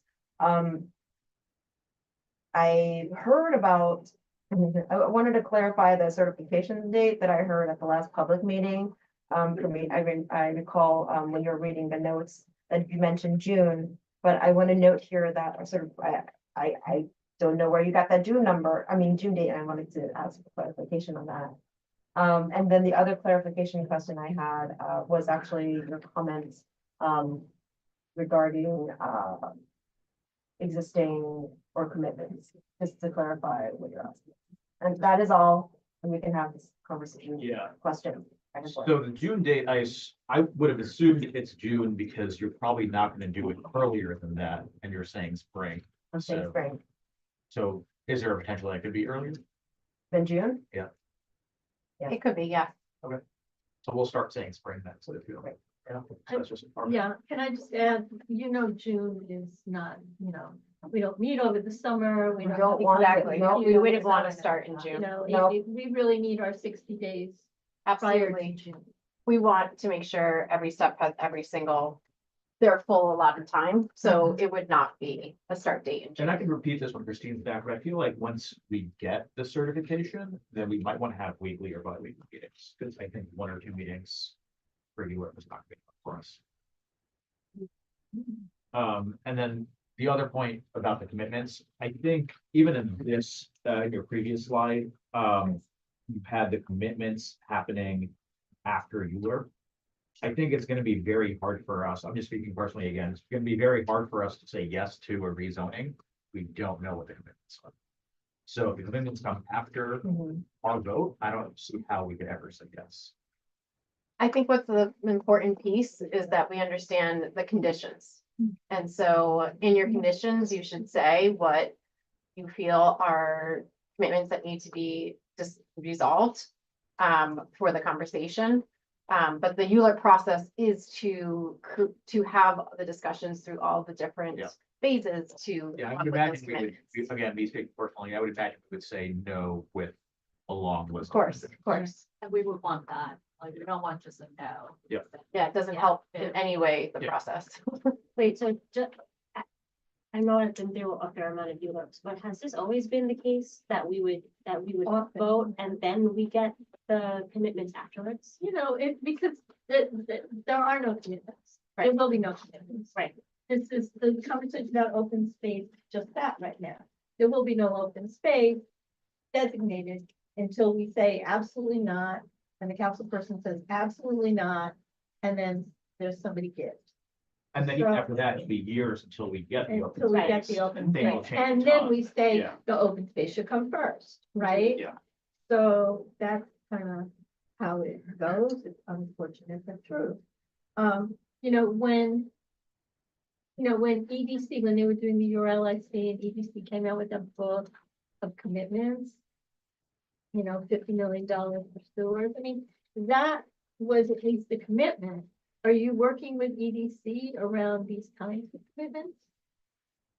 Yeah, I mean, I can't speak to the one LIC commitments, but what we are working with EDC, we're working with DEP, we're working, I mean, there's like 30 agencies that we're working with like daily. My life is actually not supposed to be just LIC, but it is right now. It has been for the last 14 months. And so, yes, we're working with all of them. I mean, EDC wouldn't necessarily be the ones who, you know, fix the infrastructure. I mean, but that's our conversation with DEPs. Yeah. Right, Yeah. but it might be a financial commitment. From EDC? EDC. That's Whatever. yeah, I mean, the Sort it funding out will and come we'll- from, you know, wherever it comes from. We'll Yeah. figure it out. What may be clearer, I mean, this has helped me in understanding this process as well, is that there is the path that is the rezoning and the ULURP process. And then there's the path that's the neighborhood plan, right? And there, the way that I'm seeing it as we've drafted these draft strategies with you, based on the shared goals, the draft strategies begins to outline programs. What can we do about certain things like open space? How can we address that? Like, those are gonna accompany the ULURP as it comes out. So you guys are not, so I feel like the neighborhood plan would be such a, when it's released, a companion piece to what is going on as it relates to all the concerns that are raised on this hand, as well as a parallel track of the ULURP rezoning application. So it will be together and you guys can review it together. But unless a developer has agreed with you by the time this plan comes out, that they're gonna designate some catchment area for open space, you're not gonna, it'll be a taking on your part. It'll be a legal taking of a developer's site to designate private. Well, we're trying to to figure out, designate parkland. So they would have to, it would have to be, you would have to give them more height, and I don't know, ma'am, how much more height you could give them because it's 700 and odd feet. So I don't know what you can give them to get them to give that parkland. right. I completely understand and agree. And we're trying to figure out the tools to make sure that we have parkland because we're dedicated to making sure there's waterfront open space. And figuring out like the different tools that VCP have, but then also what our partner agencies have as well to make sure that's facilitated. Well, on the waterfront, the WAF includes provisions for how much space on those properties they have to leave open, and then beyond that, they get bonuses, right? and I don't know if that's bonuses, meaning height beyond the height that you just described to us. I don't, if they leave more of their site open, right? And that's a tool for creating open space. Not necessarily in the dimensions where, you know, your 8-year-old can play baseball there, but, That's not enough. not enough and not necessarily in the right proportions, but, you know, maybe a little playground. Yeah. Anyway, to create some. Are there any tools, I mean, your densest sites, the ones where you're highest, that I'm seeing are the R10 ones. Are there any tools in those areas? I mean, what clout do you have if you're gonna just say to the developer, yeah, you get this R10 site? Do you have any incentives for them to create open space on that site? I think we're still verifying the incentives that we would have for that. But yes, we're working on it. But yes, yeah, I mean, but there is a tool in zoning to create those kind of incentives. yes. So, So they can be created, we can have new ones that are created. What do you mean new ones, New incentive. They're existing tools, I think. yeah, they're existing tools. there are existing tools, but that would have to go with the zoning, right? I mean, then it would be like a special sub, Correct, right. I mean, this is a special district already, so we're looking at the special district, figuring out what are the tools that we want to include in this special district. okay, I wanted just to ask one other question. Could I just follow up to that Yeah, question? so, So those special tools, would they be released as part of the EIS? They're gonna be released at certification because they're gonna be part of the draft text. So our special district text will be 1,000 pages, and then we'll take a look at where the special district itself speaks about the updated WAP, as well as language that shows. And we'll have documents to help adjust the zoning. It won't be that, of course, I know that many of you may read the whole zoning, but we'll have some companion documents to make sure that it breaks down where the zoning is, how do you find it, more of an annotated. Patrick, yeah. The internet has. Michael, Anne Marie, and then Danielle. And then I do have a question. Yeah, thanks. First of all, just thank you for the presentation. Like I thought it was super clarifying, and I also just appreciate your continuing to show up to these meetings relatively late on a weekday. I mean, I certainly stop working before 8 p.m. And I'm a little sad that the city employees don't. But yeah, thankful for your attending and presenting all this. I had a couple of questions. The first was very related to the conversation we just had. I was curious about POPs, basically, privately operated public spaces. I know there's one in Court Square, and I believe there's another privately opened public space that we got a presentation about at the full board a few months ago, where a park is being built adjacent to a large new building. I was just curious, like, I'm sure DCP has been thinking about that in the context of the new development. So am I right that like POPs is part of this, that these new? Yeah, that's one of the tools that we could definitely use and plan to, yeah. Okay. And then the other thing that I think that clarity would be helpful, right? Like which sites would be eligible and so on, and a reasonable sense of like how many developers would utilize that. It could help us better understand like where the new private development might lead to at least public space, if not, privately owned, but public space. The other question I had was related to MIH and UAP. So I know, the new development requires affordable housing on site. I really don't have a good grasp of how much, especially because I know UAP, I think, modified it.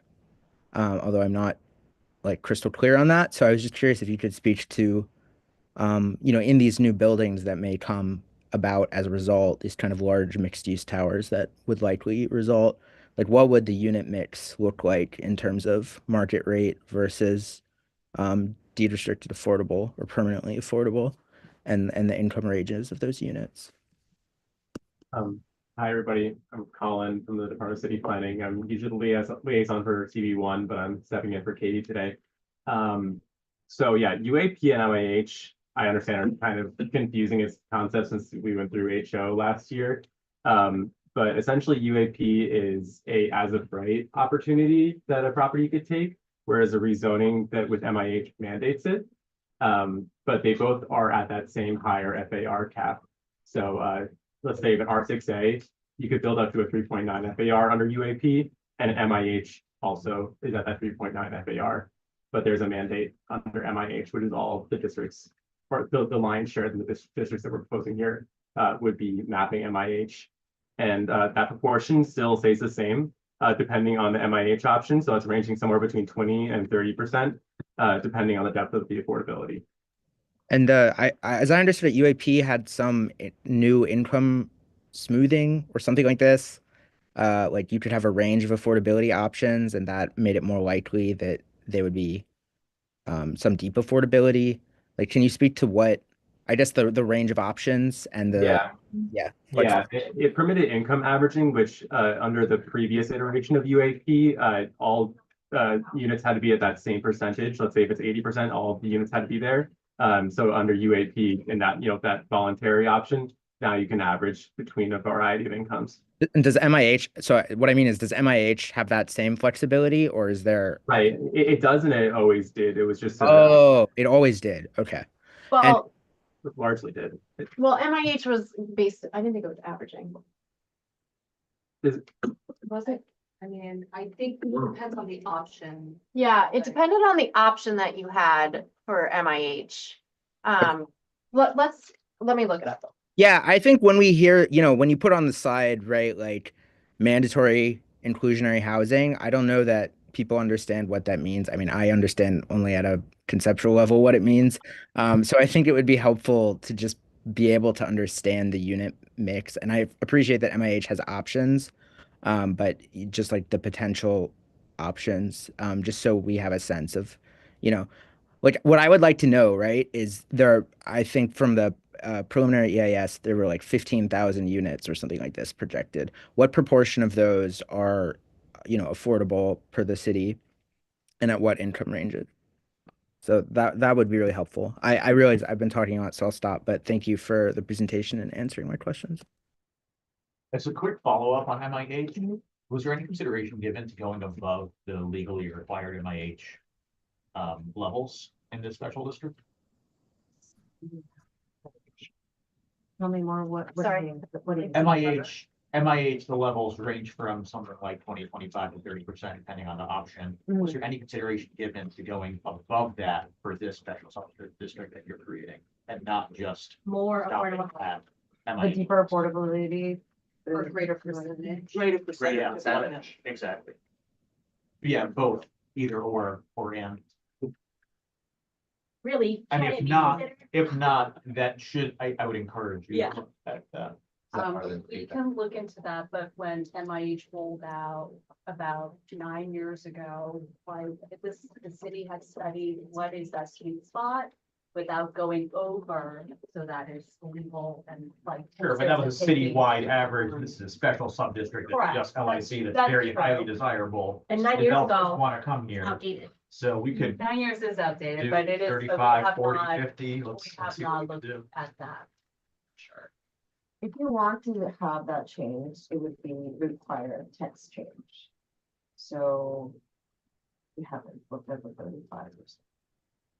No, but the point of the averaging is that you can get, because you have to average to a certain percentage, 60%, that you would end up with much lower 40, 30% because you're going to make an average of it instead Right, of. they're saying increase the percentage of units that would be. So instead of It's stopping not at gonna 30, do that come on- to 35. can't We've do gotten that. this question before. Yeah. But that would require an actual, like, agency-wide, another text amendment, and the MIH, like, the actual appendix F would have to be revisited. So no. Can I follow up? Okay, and then there's 3 more people on. So, just to follow up on that, because you're with Community Board 1, when they did the rezoning in Community Board 1 of the, whatever they call Innovation that, Queens. Innovation Queens, there was a huge allocation of vouchers that went along with that. I just want to say that's probably, that would provide more deeply affordable housing. And it probably would be something the community board would want. Okay. Anne Marie and Danielle. Yeah, let me start. So I want to understand starting with this diagram, the blue arrow, which says Euler public review. What do you mean by public review? Is that for the agencies to review it, or is it open to the general public to review it? That's this process right here. Okay. The Euler public review starts with certification, goes to the community board, borough president, city planning commission, city council for a final vote, for the final signing of from the mayor for adoption.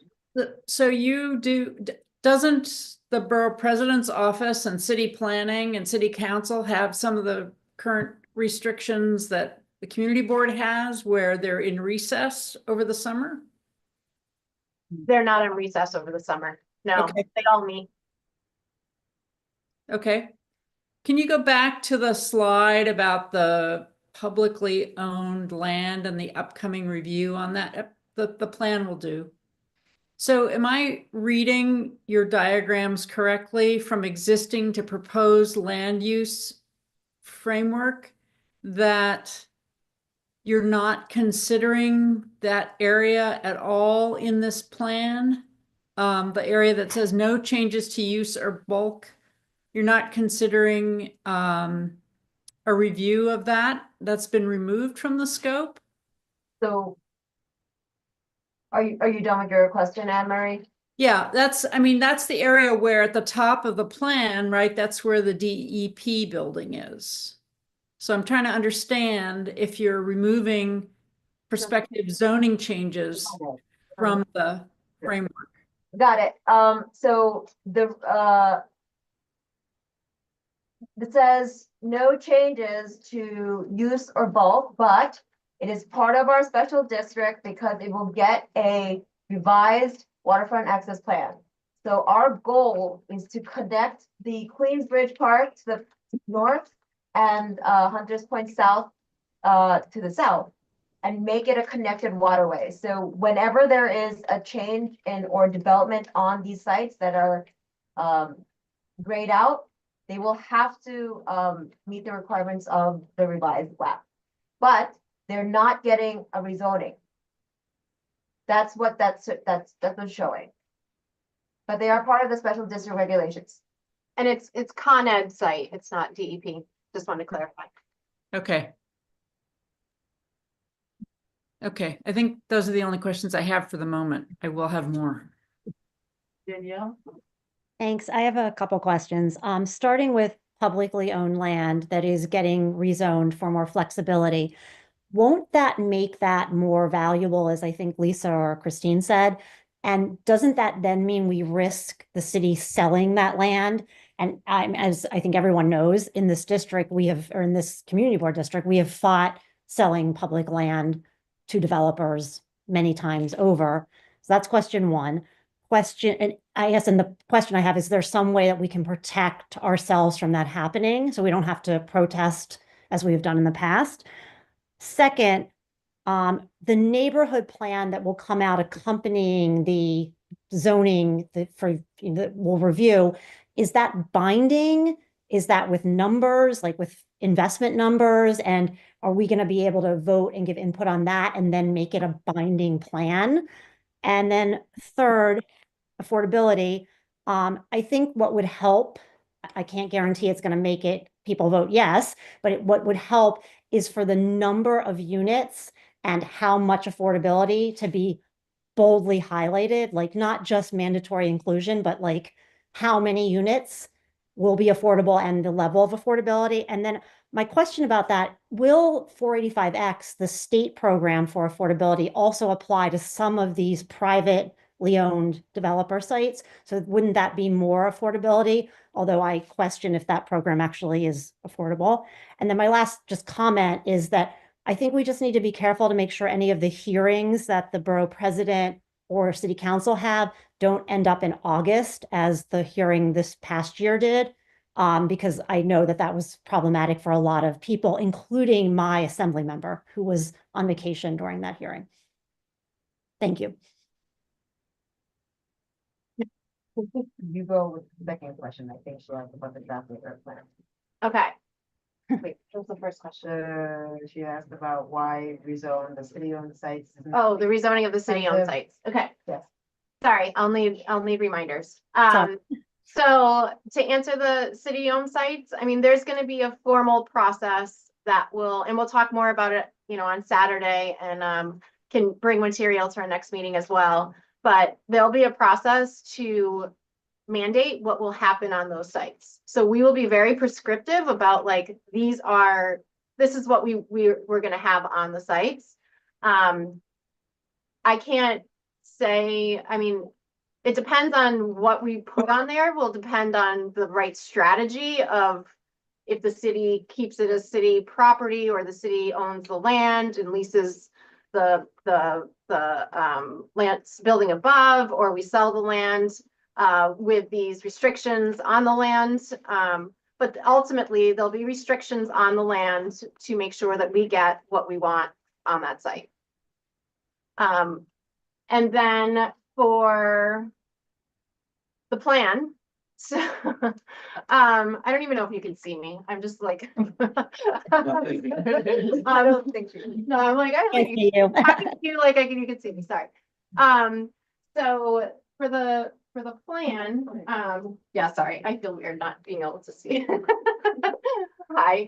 For the plan itself, the plan is the document plan is in a couple components. The utilization of it is really to document what we've heard in the process, what we're planning to with the draft strategies, and it will have an illustration and documentation of how the zoning proposal what is the zoning proposal, and breaking it down so that it's easier to digest than reading the 1,000 pages. So that is what will be released at certification. And that document is in a draft form because after as we go through the process, the points of agreement will be added to that as an appendix. So it's not really necessarily like something to vote on. It's really a documentation of the process and outcomes of those moments. Okay. Affordability. Affordability. Yeah. Wait, Danielle, can you repeat the last? Affordability, just Yeah.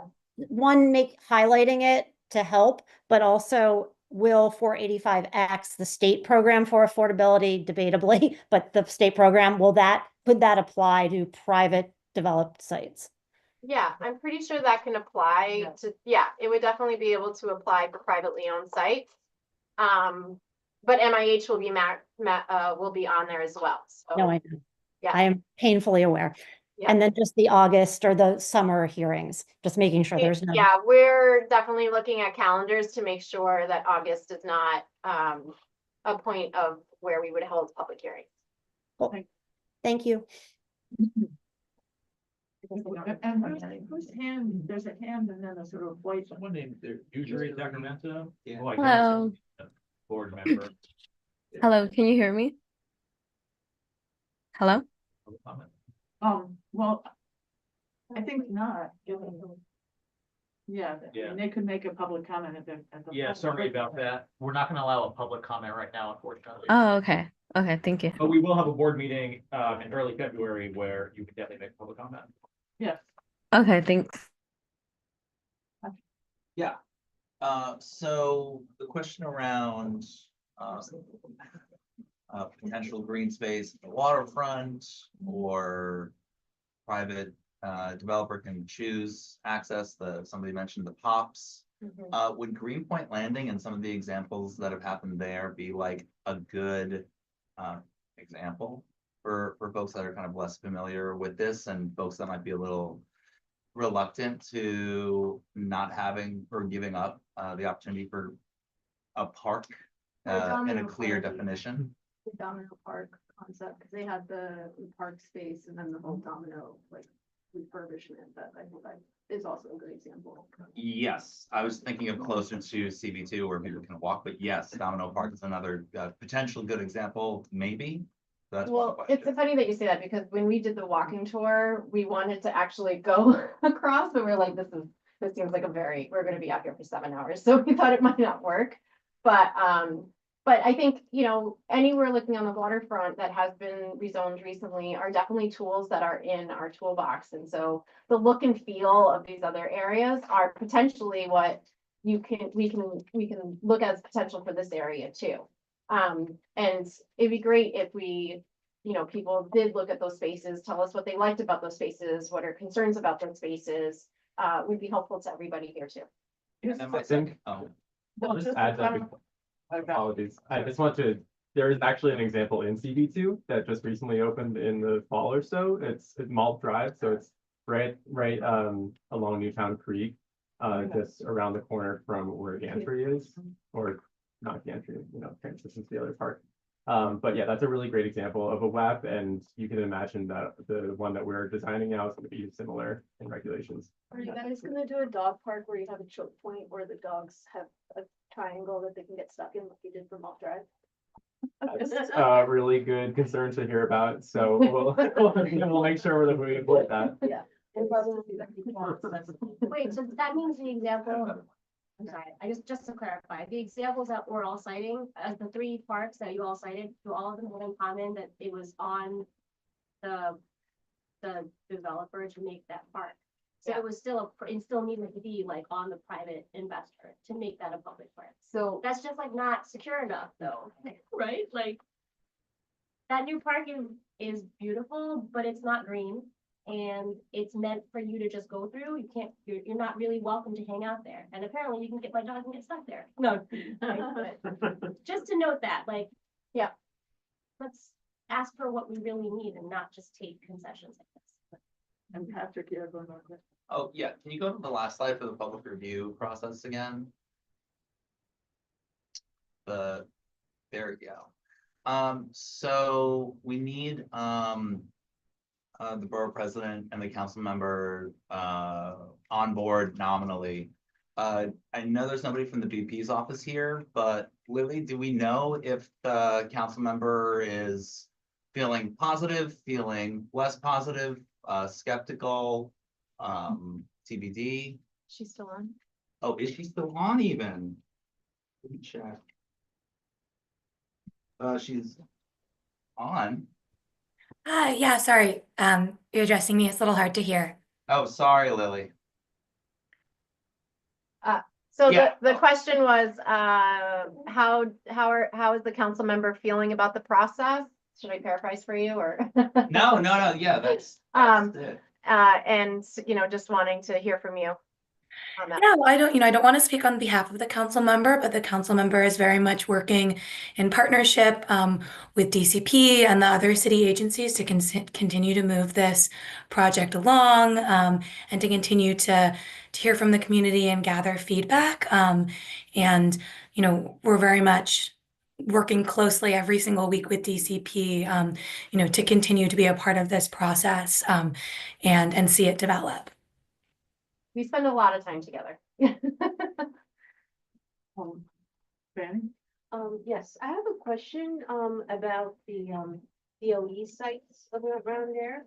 Why, were you consider giving it an R10 designation instead of a R8? The publicly owned sites? Yes. The DOA public sites? Because on the Terracotta site, you have R10, right? And the Max site, you have R9, and the Plexo site, you have R9. So at least it should be compatible. I'm gonna follow up, but the answer is right now, no. We're really, the analysis has been like capped at the R8. I need to dig in through our team why these were considered. Why, so if they want to do adaptive reuse, because the DOE building is perfect for that, right? So your, height requirement at R8 is quite low, it's 210. I believe that R10 is 265 or 285. I'll just note that we'll send out around an updated deck because there are two forms of R8. There's a waterfront version that has a bit more flexibility in the bulk and the tower. And the one we showed today is the non-waterfront regulations, which is definitely that like shorter tower that we showed today. Right, so it's, if you do a mix, commercial and residential, we're missing about 5 to 10 floors here. So I actually had a question about the various FARs. I should just quickly comment that I would not be in favor of R10, but let's move on. I noticed that there's a better FAR for industrial uses, and then there's some where it's the opposite.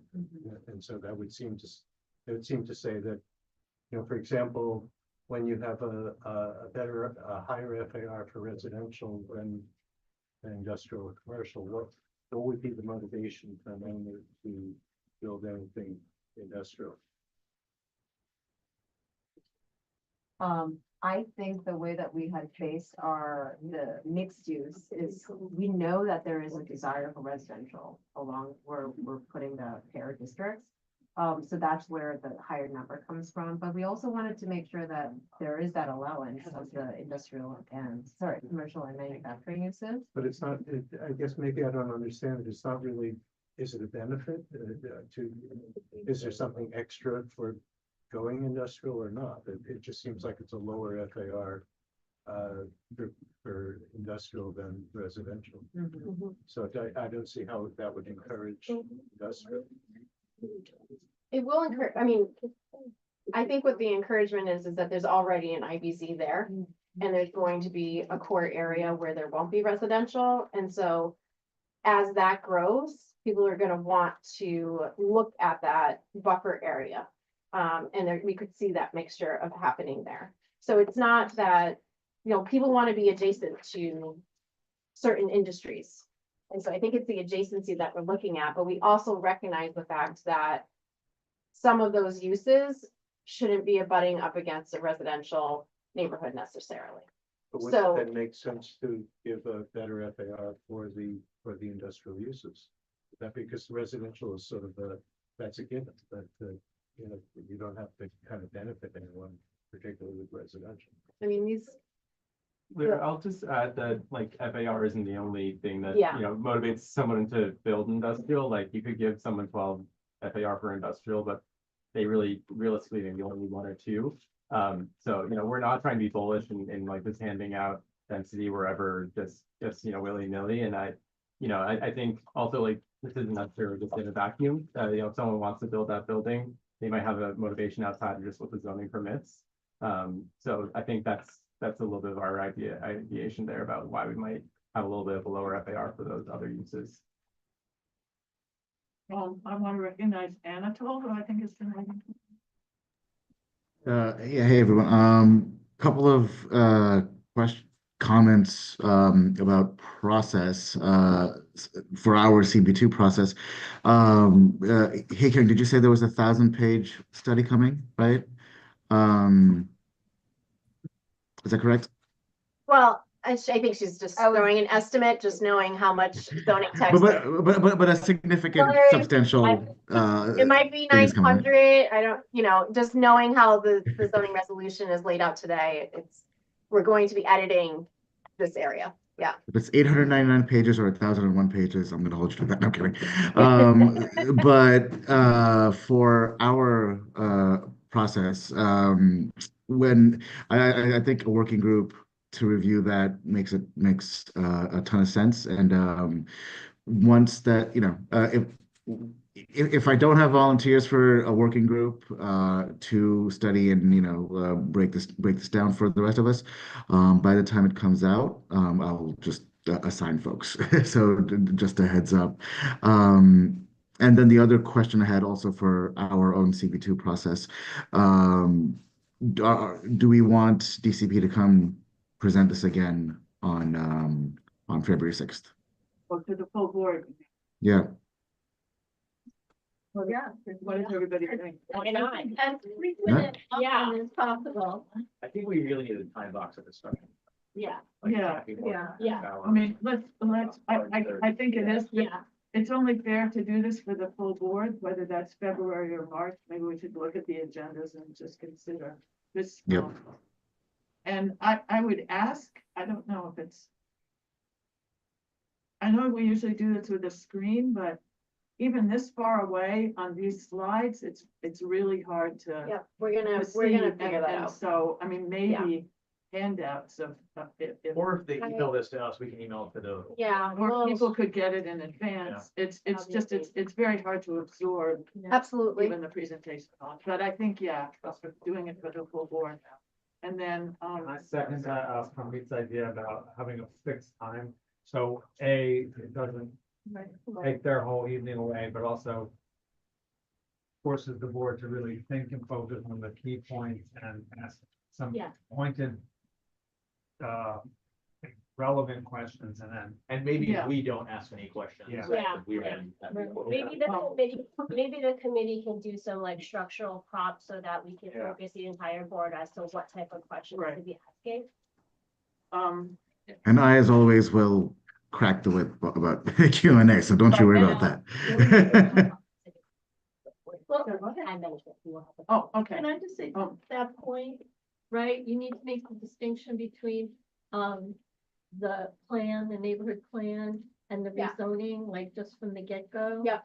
Right, so people know, I mean, the folks on the board are informed about a lot of different areas, but not so much the R6 or the R10. So you need to, the sky plane and all that. I mean, you need to really give them definition. That's really helpful. Yeah, we will. I have one, I know Anne Marie has her hand up, but there's one thing I wanted to raise about the whole rezoning, which is how it's gonna be examined in the EIS from a light and light point of view and a shadow point of view, just to be sure. Because if all of this were fully built, it's gonna be an incredibly dense neighborhood of tall towers for most of it, very tall towers. But my understanding, and maybe I'm wrong about this, is from my own experience, the EIS, the way it's set up to examine these issues, shadows are only a problem on parks or on landmark sites. So for instance, this M16A/R10 area that's just north of Queensboro Plaza, it's gonna cast a lot of shadow on Queensbridge. That would not be a negative impact. And these streets that are gonna be dark for the entire day, that's not a negative impact. Am I correct about that? I think that, yeah, they're like historically sensitive, so that's in the seeker manual, right? What is.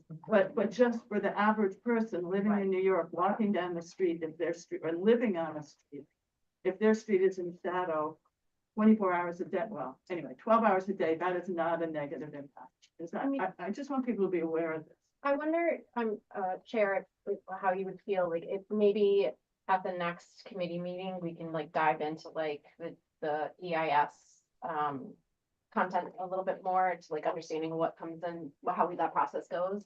I don't know if that's- Yeah, I mean, I think the board needs to understand it, because even if the EIS doesn't define it as a negative impact, we as citizens may define it as a negative As like impact. people, Yeah, As yeah, people, you yeah. can be so- upset. Yeah, And so I think we need to kind of, since we're not really seeing any kind of 3D model of this, we need to try and visualize what the real Well, effects we are see gonna it every be. day, the overflow, Hunter's points out. And it affects all the kids that are already like strained for green space. They can't even enjoy their recess because they are literally in shadow right after their lunch. It's ridiculous.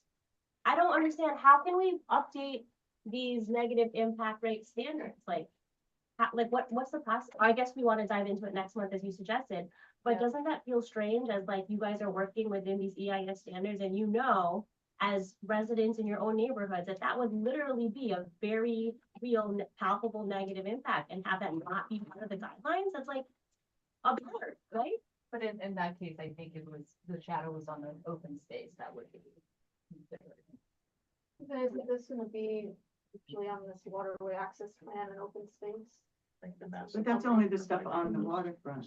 Yeah, but even if you have, like the residential buildings, like going up really, really tall, right next to the waterway access. If that was Carisha's voice I heard, I can only say that it just makes it even more important for us to keep pressing for public open space in this plan, of which there is none except on the waterfront. And we even know that the existing waterfront space that was developed the first time around doesn't fully serve the community because it's not enough for the full community. So that wasn't my question, but I just wanted to jump in on the conversation there. And then I wanted to ask a question, and the question, Christine, you may already know the answer to this, but it's actually for Lily from Councilwoman Wan's office. And that is, about a month ago, we submitted something like 35 points of agreement for review.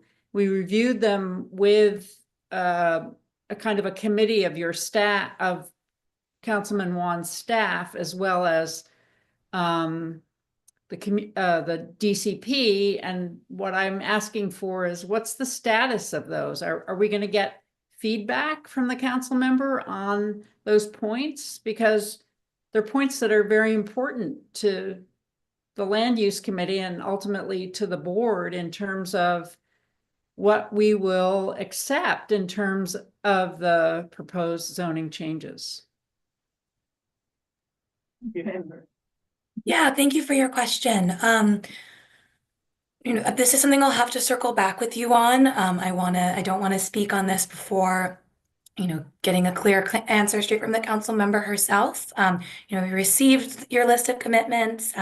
We have them, as you said, our team reviewed them with you.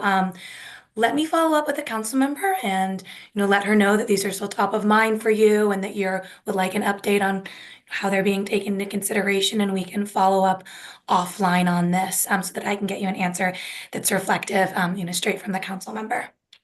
That would be great. We're interested in her opinions as well. I mean, what we're really looking for here is dialogue. And so we hope that there can be a dialogue. Laurie? Yes, certainly. Let me, follow up with her and make sure that we get back to you so we can figure out, next steps. I just want to piggyback on the idea of, really pushing on public open green space. And I specifically say green space because, an asphalt playground is not green space.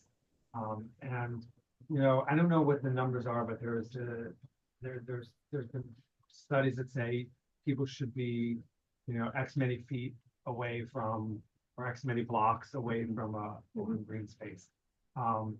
And, we have a dearth of green space throughout the whole district. And, I thought during, the peak of COVID, we started to understand, oh my gosh, how important green space is. And psychologists came out, therapy, there was so much data coming out about how important it is to mental health and well-being. And, I'm sure a lot of us we travel and we go to other cities, other towns, other countries, and we see how nice it can be when, like in Savannah, every couple blocks you have a green square, and you go to places in Europe and throughout this country. And yeah, some of these places are smaller, but not always. And I just want to ask, especially at this time when we're making these plans, why can't we have anything nice? And how can we ensure that there are some green spaces for people, and no matter how much you give us, it's never going to be enough. So give us as much as you possibly can. Even if they're small, Yeah, but public frequent. sites is like our last, it's like our last hope in our district. Yeah. So like, that's really something we're gonna push you guys on to help us with and advocate for on That's what we Saturday. hear from the community so much. Yeah. You can't get it back once it's. Yeah, Exactly. yeah. Everything else is like piecemealed around it, so like, at least help us keep the public land for public use. You hear this all the time from us, like, if that doesn't make it into recommendations, and it's like, then this was like, we won't never. Public green, open space. Yeah. Yes. At least. let And that real be green, heard. not AstroTurf. Yeah. Although that's parks, that's not you, so. Thank you. Yeah, I have a question. Are you counting rooftops as open space?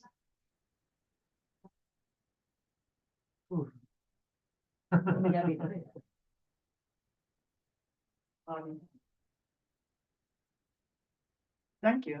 Thank you. And I think, you know, maybe if there's I'm not quite sure how to discuss the EIS, or the EIS requirements, but even getting a kind of overview of its parks and some of the criteria that go into it would probably be helpful to everybody. Lisa? Can I ask one more question? Yes. Okay, this is about Silver Cup site that was previously rezoned and then not rezoned. So I was just thinking about what you were talking about industrial and residential.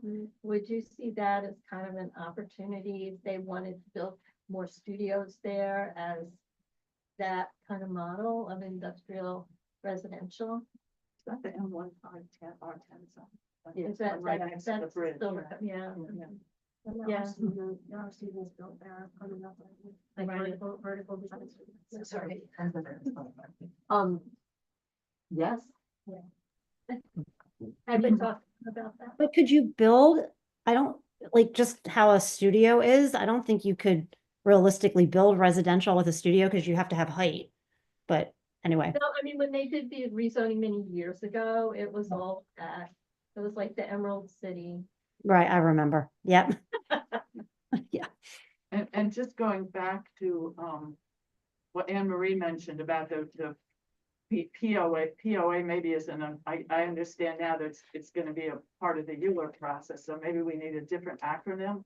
But those are things that we know that, for instance, at Gowanus, the community developed a kind of list of very specific asks that they call POAs. So we came up with a draft one, and our intention now, I think, is to circulate it to the full board to kind of have it be a working document this spring as we keep talking about this. It's very much draft. But again, we'd really love to be in dialogue with the council member also about it, so that, you know, nothing comes as a surprise. And if there's things that she doesn't agree with us on, it's much better to have kind of time for calm discussion. So just want to clarify that a POA doesn't go into like our application.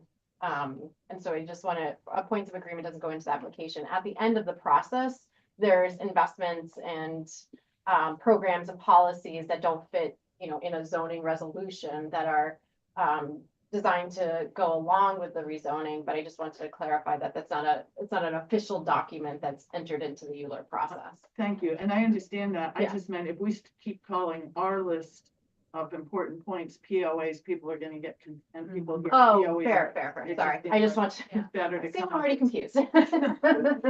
with a different acronym. And just in terms of agencies, this is really going more back, if people don't have other questions about the zoning. I was away, but I did watch the video of the January meeting with DEP. And I think a lot of you asked very good questions, but it was basically kind of, there wasn't much content or to the presentation at all. And so, whereas we had written them a very specific letter kind of outlining what they hoped, you know, that they would really give us a picture of our district and where they saw problems, where they already have capital plans, what they're doing down there along Newtown Creek, which no one has ever come to present to us. And so I think my suggestion, I'm sort of putting it out there for you guys, is that we follow up with them, take him at his word that, you know, he wants to be in contact, and really specify what we want in a presentation that would give us more information. Knowing Alfonso, I think he'd be welcome to that.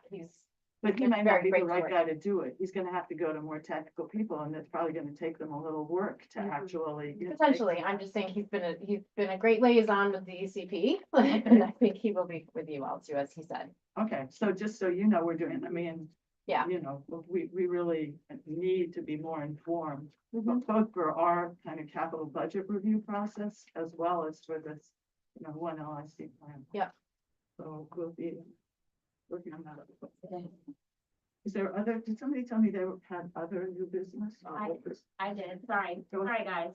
I had a quick meeting with,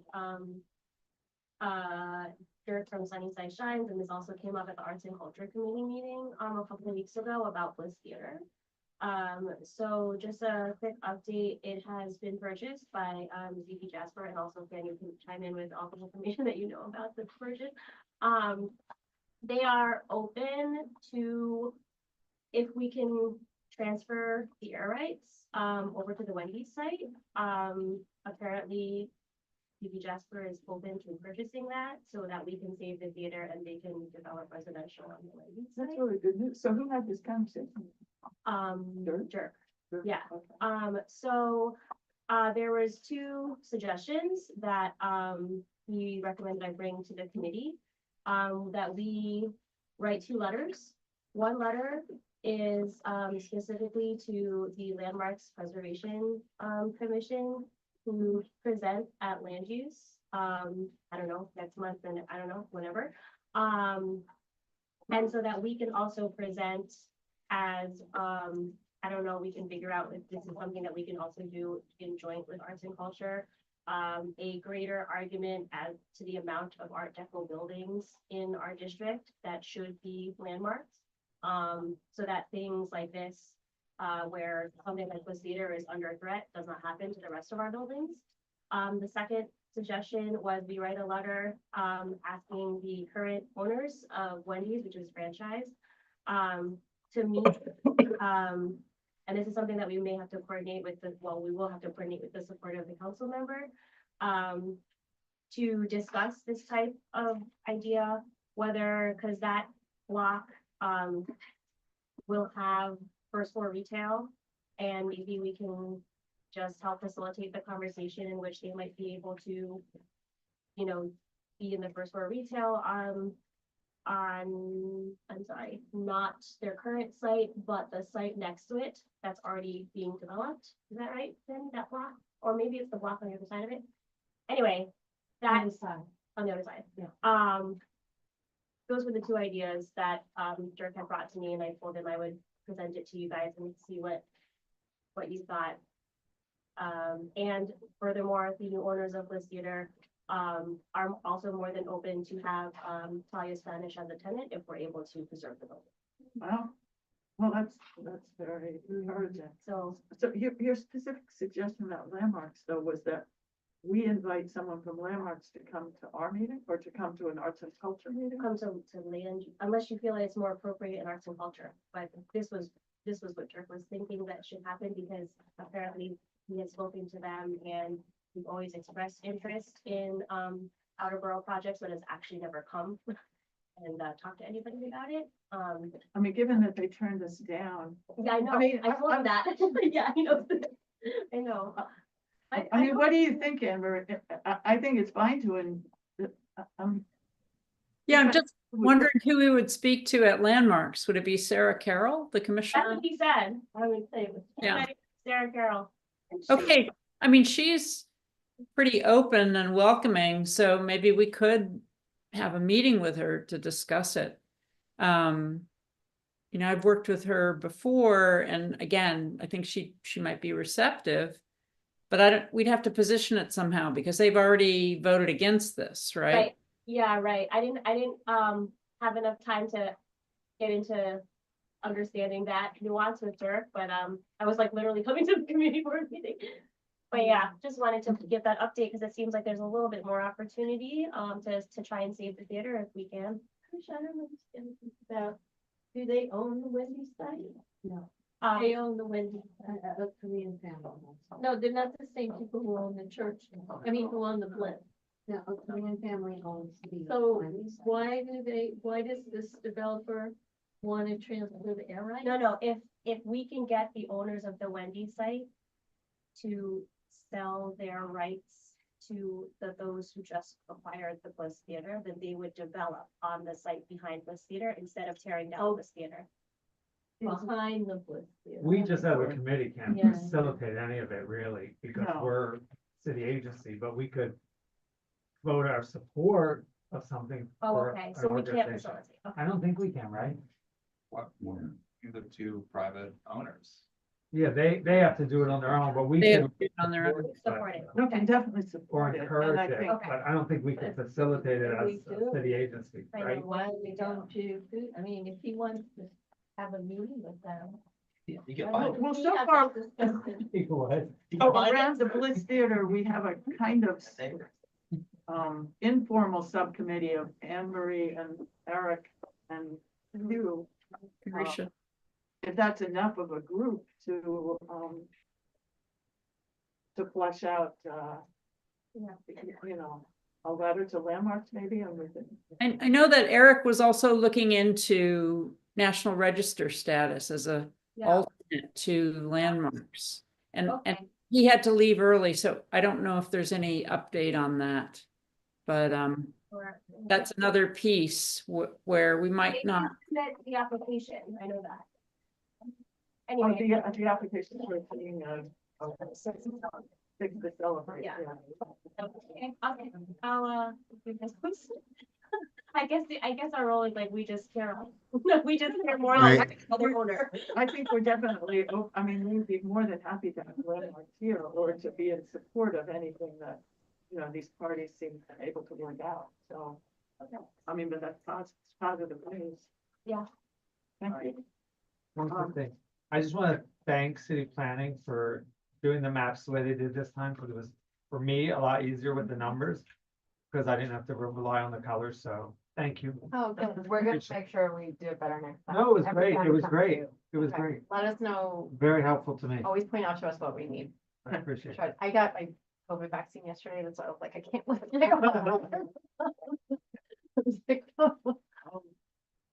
Any other new Thanks. business? In that case, do I have a motion? Christine, sorry, did we talk, and- oh, wait, sorry, did we talk about the Van Dam hearing? Oh, sorry, yes. Did you send something to the whole board or just to a few of us about it? I did not. So for this committee, and as I mentioned, is Lily still here? Yeah, Lily, still if here. you don't mind. Yeah, the details of the hearing where I forget the Van Dam demapping, when and where that's happening. I know it's happening on next week, right? If you wouldn't mind sharing the Wednesday. details. Yeah, let me connect with Laura. She is the one who is handling that on the council members team, the details of that hearing. So let me connect with her. I know she has more of the details, and I'm sure she can share them back with you for the rest of. Sorry, I have those. In case you had them and you wanted to I share. don't have them in front of me, and it probably would take me a while to find them in worries. the drive. No worries. It's yeah, it's next Wednesday. There you go. Yep, exactly. January 29th, 11:30 a.m. at 250 Broadway, 16th floor. Actually, Lily, if you wouldn't mind clarifying if it's enough for just, you know, a few of us to be there, and then you know, maybe I can represent CB2's feelings and just read a statement, which could save some time and, you know, and not require everybody to be there. But otherwise, that is where we're needed at that time at 250 Broadway next Wednesday at 11:30. I am taking a day off for work, so. Yeah, let me circle back on that with Laura as far as how many people, the statement and everything. And I'll have her follow up with you so you have a little bit of clarity there. Perfect, thanks. Just for everyone's clarity, this is the site with that little piece of city-owned land next to the LIE. And the owner wanted to acquire it, and originally I think it was a demapping action. And we voted against it. The council member, I think, understands our concerns and is basically in support of our concerns, but she really thought it would be good if there was more representation at the hearing, because apparently the owner is very determined to get this through and thinks that they can get it through. So can I say something about that? the Smiling Hogshead Ranch would be like Yeah. the perfect partner. Oh my Because God, you're right. They're looking for places to do like agriculture, and it's public land. And they could do their work there Yeah. And we're losing our compost. right, Yeah. and all of that. And So, so could that be forwarded? I can forward that to the Hogshead Ranch folks Yeah. as well. Yeah, as- that's a win-win, if you wanna, forward that over. May I make a comment? On that map, the borough president suggested to do an RPF and sell it. That was his letter. I was going to do. Well, that's what they want. That's what the owner wants. only wants to Acquire they it want without an, to get it without paying for it. without an RFP, but just sole acquisition. No, but the, O'Donnell said that they're not, so I think we should ask the, elected representatives to send, letters out. Or not, Well, I mean, we're at the hearing point, so it's a little. Right, so I think the Smiling Hogshead Ranch. She needs to go out. go. That's Yeah. a great idea. Get their people to show. Yeah. She- Well, they came to our meeting, so. Yeah, no, she's great. She's in. She's And involved. what's his name? What's his name? You know who from? I know what you mean. But- Yeah. From where? What? From where? From. From Smiling Hogshead. Oh. What's his name? Oh, You're not gonna say. I know you're talking about. I can't hear. Yeah, get him to. yeah, you should. Well, I know the other founder. Oh, and Benji, Okay. board member, he was probably. All right, can we just have a show of hands to complete our adjournment? Oh, yeah. All in favor? In favor of it? Next month, we're on Tuesdays now, right? Not Wednesdays? Yeah. Starting next month? Yeah. Okay. Perfect. That's the third. Already on the list. February 18th. Wait, next month, so when's the next meeting? It's February 18th. Third Tuesdays and second Tuesday, Wednesday. okay. February 18th. Have a funny Good night, everyone. Bye. You're welcome. Thank you.